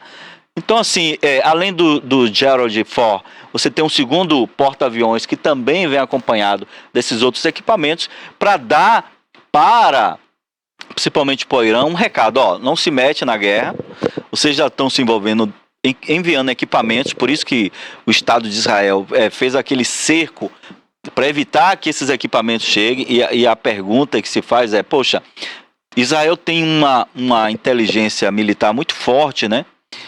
E por que se permitiu que se chegasse esses equipamentos? Por que se permitiu que o Hamas... Foi uma derrota da inteligência israelense muito então, alta. né, eu não sei bem não, viu? Vou sugerir aqui um livro chamado O Cisne Negro, né? Sim. Até porque isso já está sendo feito, já premeditado há mais de anos. O livro Cisne Negro, a história do altamente improvável, isso é interessante para você ver. Ele fala um pouco sobre o ataque japonês a Pearl Harbor, que a inteligência americana já sabia. Falhou. Não falhou, talvez houve uma intencionalidade para se ter uma carta branca para que os Estados Unidos entrassem na guerra. Será que não aconteceu bem isso ali em Israel agora? Em Hiroshima, não foi que foi? Exatamente, feito, né? Isso é um questionamento que se faz. Então, se a inteligência falhou ou houve uma intencionalidade? Sim. Porque a intenção do Netanyahu, que é o primeiro-ministro israelense, é de fato acabar com a história do Hamas. Então, a inteligência militar quer dividir a faixa de Gaza em duas, norte e sul, para uma vez fatiada ele fazer esquina a esquina. Você acha, Roberto, que a jogada foi essa? A jogada parece que foi essa. Porque sabia que Israel ia ter que reagir, né? Toné, tem um cara, um escritor baiano, Milton Santos, geógrafo, que eu sou leitor de carteirinha, escreveu um livro chamado A Intencionalidade do Diabo. as ações e os objetos, por trás dele, vêm intencionalidades que não são postas claramente. É preciso uma acuidade, uma inteligência estratégica para se perceber. E daí a importância de se ler esse livro, né? Cisne Negro, o impacto do altamente improvável. Esqueci o nome do autor, mas se você colocar lá no Google, no Amazon, você compra. É interessante para fazer uma leitura, para você ver que as coisas acontecem, mas por trás tem uma intencionalidade. Então, a intenção é, para Israel, dar uma finalização no Hamas, ali na faixa de Gaza. Por isso está se dividindo a faixa de Gaza. Uma justificativa, né? Uma justificativa entre norte e sul. É importante dizer aqui que tanto Israel quanto o Hamas estão cometendo crimes de guerra. E aí a pergunta que se faz... apontar também com o senhor, o Hamas, ele inclusive faz gravações das suas atrocidades. Você falou dos crimes de guerra. Ele assassina crianças, bebês e grava, Toné. Eles gravam, eles são terroristas. Apesar do poderio de arma de Israel ser maior, esses terroristas são uma ameaça.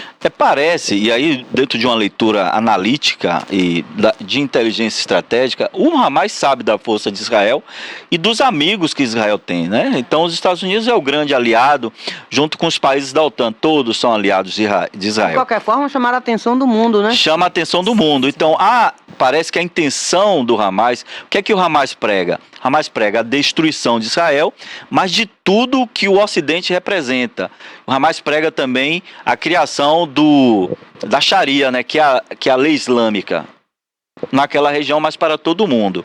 Então, assim, mesmo o Hamas sabendo que não venceria, porque ele intentou essa prática contra Israel, talvez para chamar a atenção das nações árabes para essa grande guerra santa que eles pregam.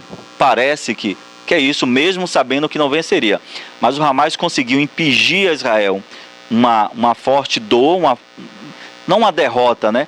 Mas uma perda de batalha, né? Se perde a batalha, mas não se perde a guerra.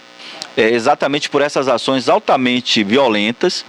Mas, gente, esse nível de violência na Terra Santa, na Palestina e na Cananéia, que é uma coisa só, né? Porque os palestinos são descendentes dos cananeus, não é isso? Porque o israelense disse, nós estamos aqui há 5.700 anos, somos a nação de Davi. Mas quando eles chegaram lá, os cananeus já estavam lá há mais de 9.000 anos. A gente vê na Bíblia essa... Está na Bíblia, mas também está nos livros de história. Então, sim, essa é uma discussão muito interessante. E eu gosto muito de frisar isso. No livro lá de Josué foi o sujeito que sucedeu Moisés, né? O grande general Josué. Moisés também era um general. Moisés tinha um cajado na mão e a espada na outra, né? Então Moisés era um estrategista militar. Josué é muito mais que Moisés. Josué invade Jericó. E a ordem de Josué era que Jericó, só para você ter uma ideia, Toné, Jericó é a cidade mais antiga do mundo. Não existe outra mais do que Jericó.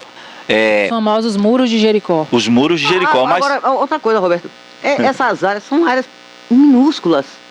Não é uma região pequena. Geograficamente, não são tão representativas. Não tem ouro, não tem... você tem um pouco de petróleo ao norte na Arábia e na Saudita, parte do mar Mediterrâneo, mas muito pouco, incipiente para a necessidade de Israel. Israel importa quase tudo, mas o que é que Israel exporta?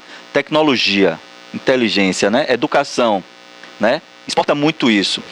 Mas ali não tem... Em nível de pesquisa, eles são... Não, são... Top. São fantásticos, né? Mas volta na explicação da Bíblia de Josué. Josué, que a gente vai e volta. Você gosta, né? É bom transversalizar, né, o conhecimento. Então, Jericó é a cidade mais antiga do mundo. Data de 9.000 anos antes de Cristo, né? Os achados arqueológicos. Então é a mais antiga do mundo. Os cananeus já viviam ali há muito tempo. Mas Toné, aquela região, ela tem um significado religioso muito grande. Falei aqui em outras oportunidades. A gente chama aquela região do Egito até a Mesopotâmia de crescente fértil, porque parece um formato de lua, em formato crescente. Então, as civilizações antigas do mundo estão exatamente ali. E é exatamente nessa região que nós temos as primeiras religiões monoteístas do mundo. né? O que se predominava no mundo até então eram religiões monoteístas. Para cada fenômeno, um deus. A lua, o mar, o sol, né? O deus sol, ele existe. O Messias solar existe em tudo que é civilização no mundo. Então, o que é que acontece? Você tem ali, a partir de Abraão, que era da Caldeia, né? Da Mesopotâmia, e vem para Cananéia, segundo ele, por uma ordem de Deus. E aí você tem a figura de Abraão, esse patriarca. Ele é o pai do judaísmo, ele é o pai do cristianismo e ele é o pai do islamismo. Então são 3 religiões cuja área central é exatamente o Oriente Médio, o que a gente chama de Médio Oriente. Então, Jerusalém ela é importante para as 3 civilizações. Por exemplo, a mesquita de Al-Aqsa, que abaixo você tem o Muro das Lamentações, é um espaço sagrado para o judeu, né? É onde estava ali o Templo de Salomão, cuja tradição judaica, o Messias judaico, né, entrará pelas portas do templo para governar o mundo, não o Oriente Médio.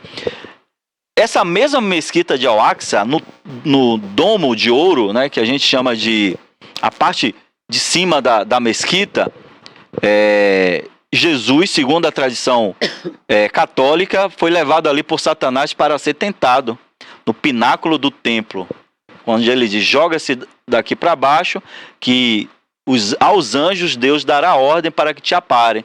Aí Jesus disse: vá tentar outro, Satanás, não a mim. Não dessa forma, né? Nessa mesma mesquita de Al-Aqsa, que já foi Templo de Salomão, antes dela ser derrubada, segundo a profecia do próprio Cristo, né, ele diz: não ficará pedra sobre pedra que não seja derribada. Esse templo ele foi derrubado 70 depois de Cristo pelo general Vespasiano, que derrubou exatamente em busca de ouro nas paredes. Porque como o povo judeu é um povo que migrava muito, o sujeito que migra, que a gente chama de nômades, né, descende de tribos nômades, as 12 tribos de Israel, né?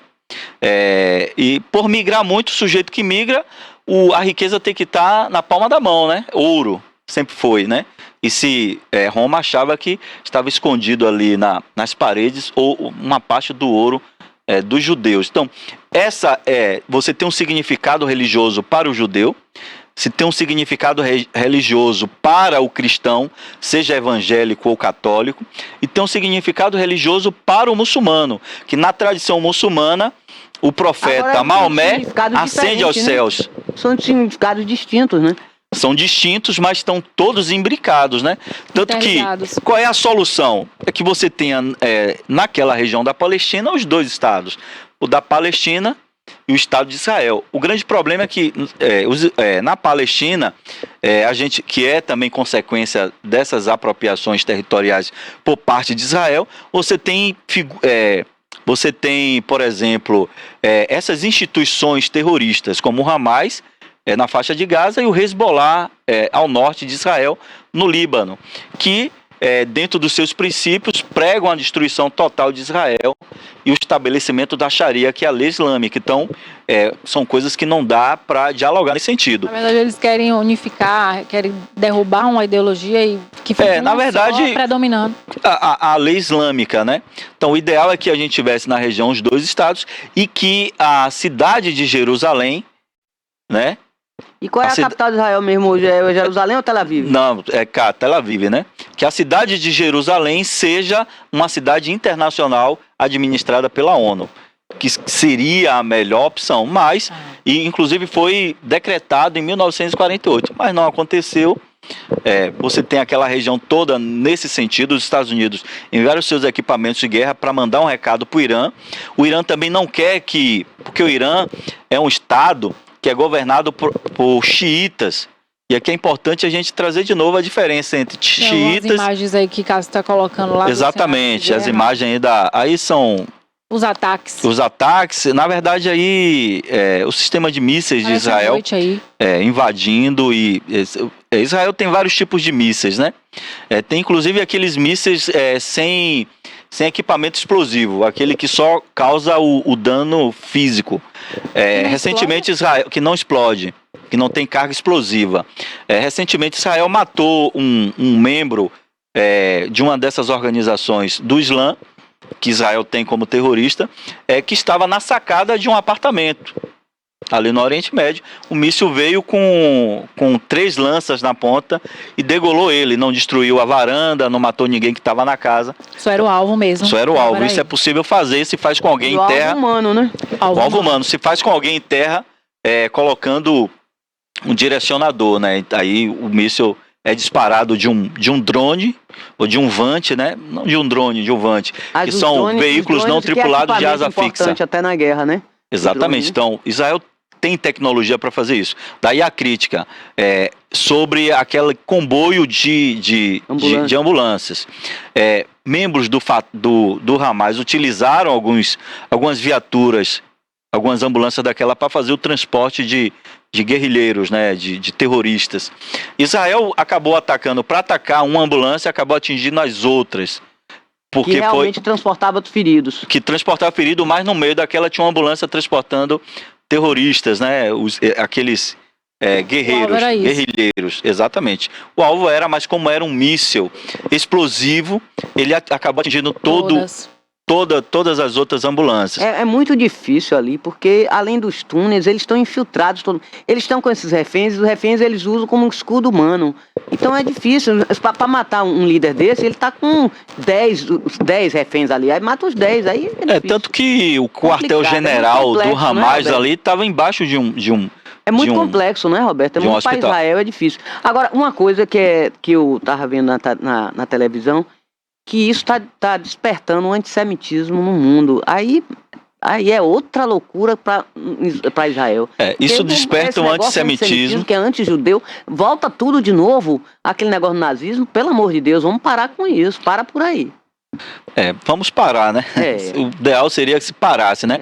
O G7, que são as nações, no antigo conceito, as nações mais ricas do mundo, e hoje não são, né? Porque você tem figurando entre as 10 mais ricas do mundo, você tem a China, que não está no G7, você tem a Índia, BRICS, que não está no G7. Tem os BRICS já foi pra cá. Exato. Você tem o Brasil, que hoje está entre as 10 mais ricos do mundo.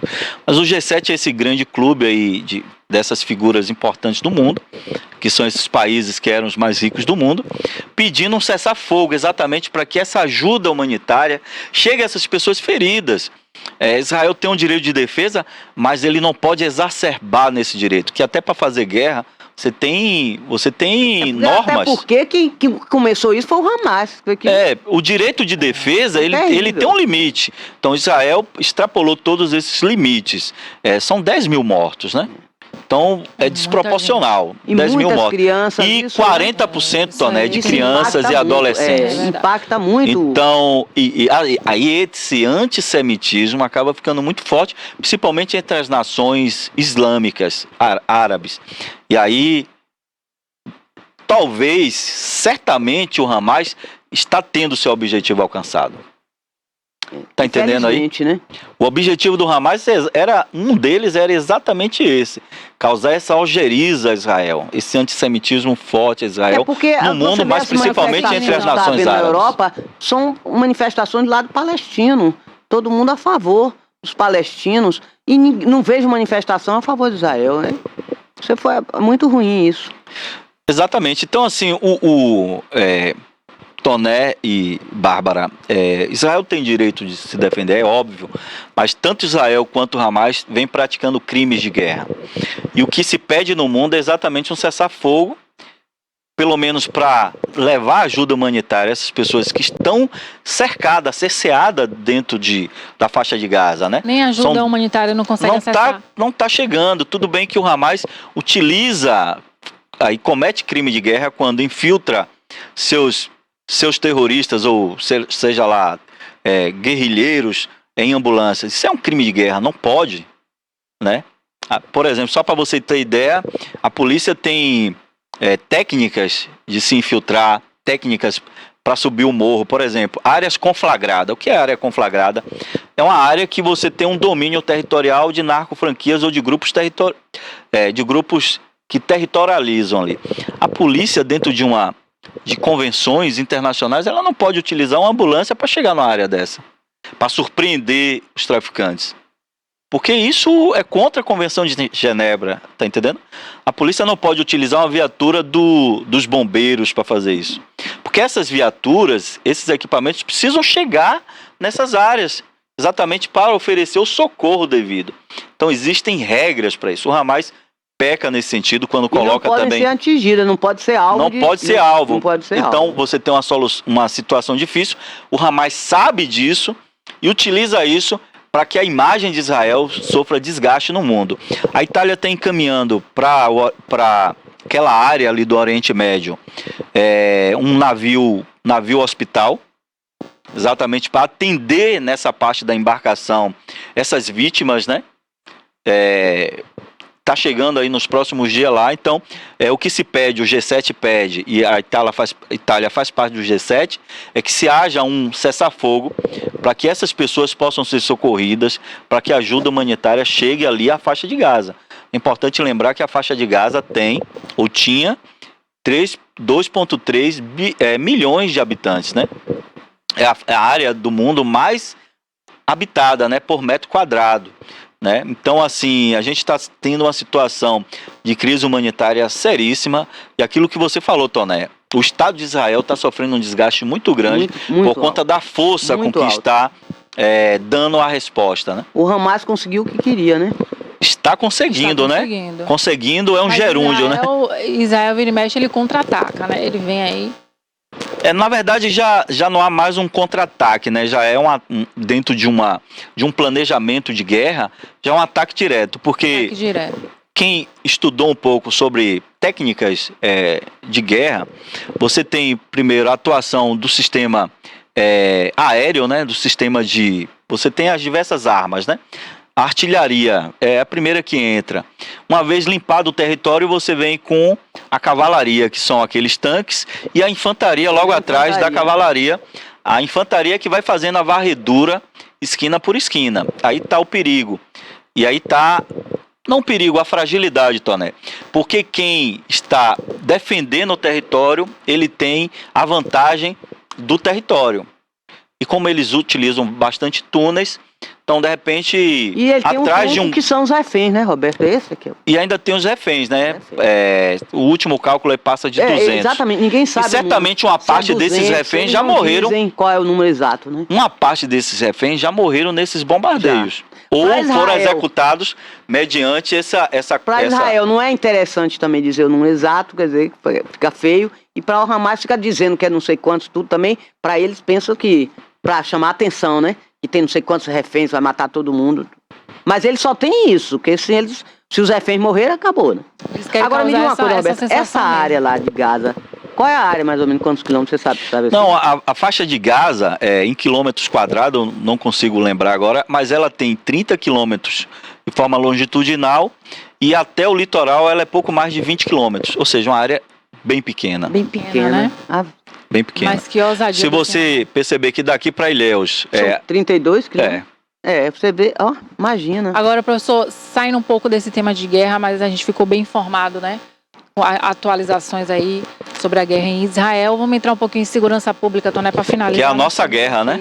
É a nossa guerra no Brasil. Essa é diária. É verdade. Que mata tanto quanto lá, né? A gente vive no Brasil uma situação de guerra.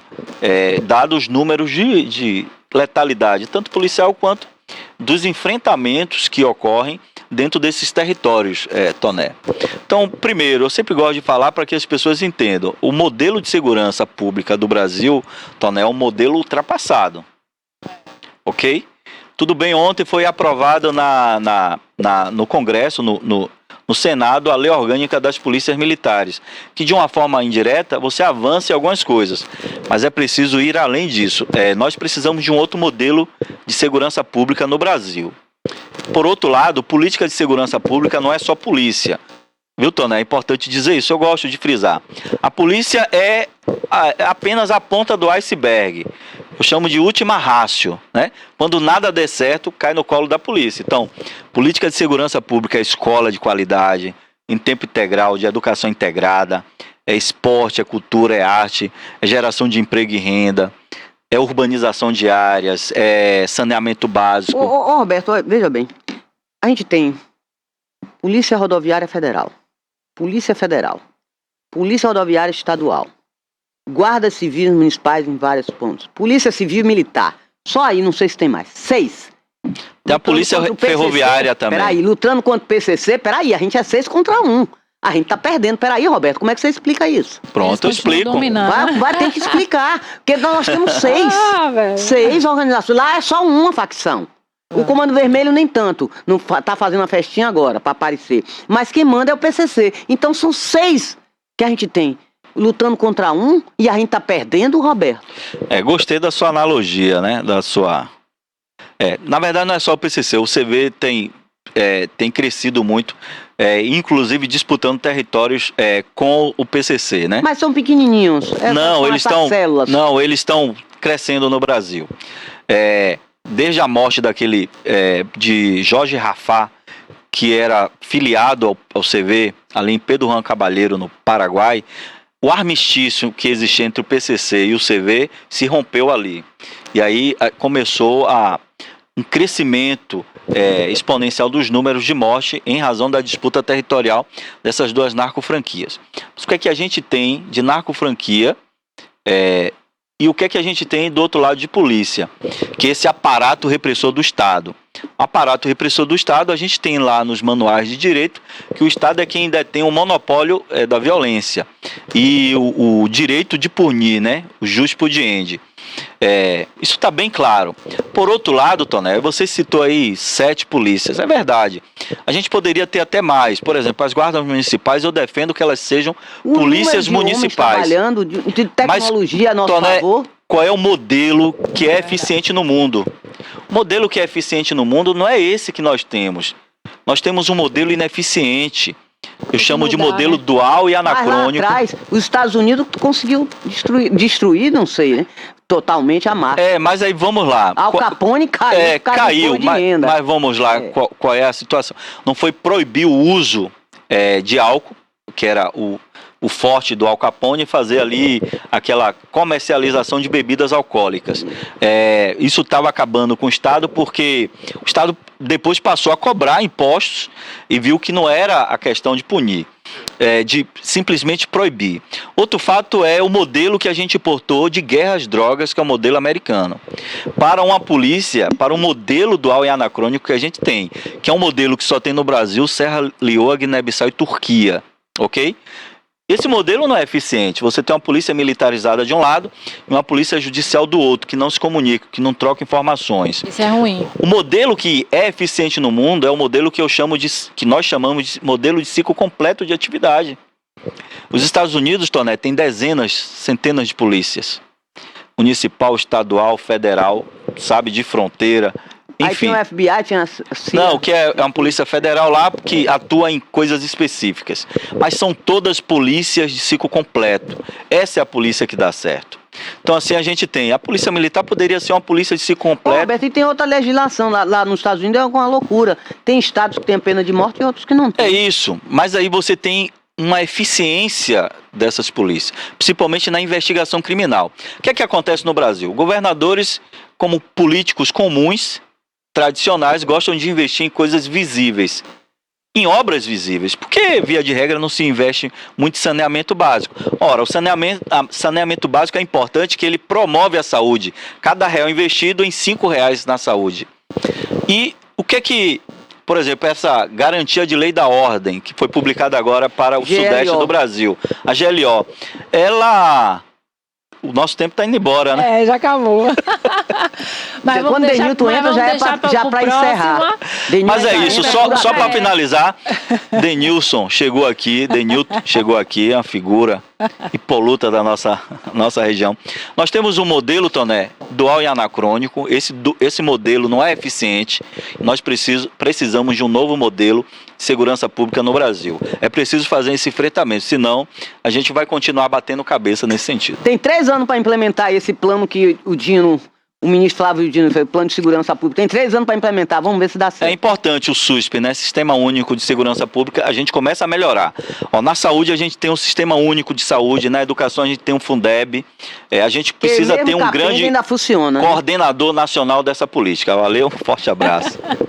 Quero agradecer ao professor Roberto José, a jornalista Toné também. Pode deixar seu comentário, vamos fechar, que o Denilton já está ali para começar o programa Alerta Cidade. Boa tarde, até a próxima. Vem aí a Cidade Alerta a Cidade. Alerta a Cidade, Não desculpa, erra, Denilton. não. É Alerta a Cidade com o Denilton, que vem aí com muita novidade. O furacão chegou. O furacão chegou. O bambu tá gemendo. hurricane, né? O bambu tá gemendo. Forte abraço. Então até amanhã, obrigado pela audiência. Amanhã, 10 horas, temos um encontro aqui. Tchau, tchau.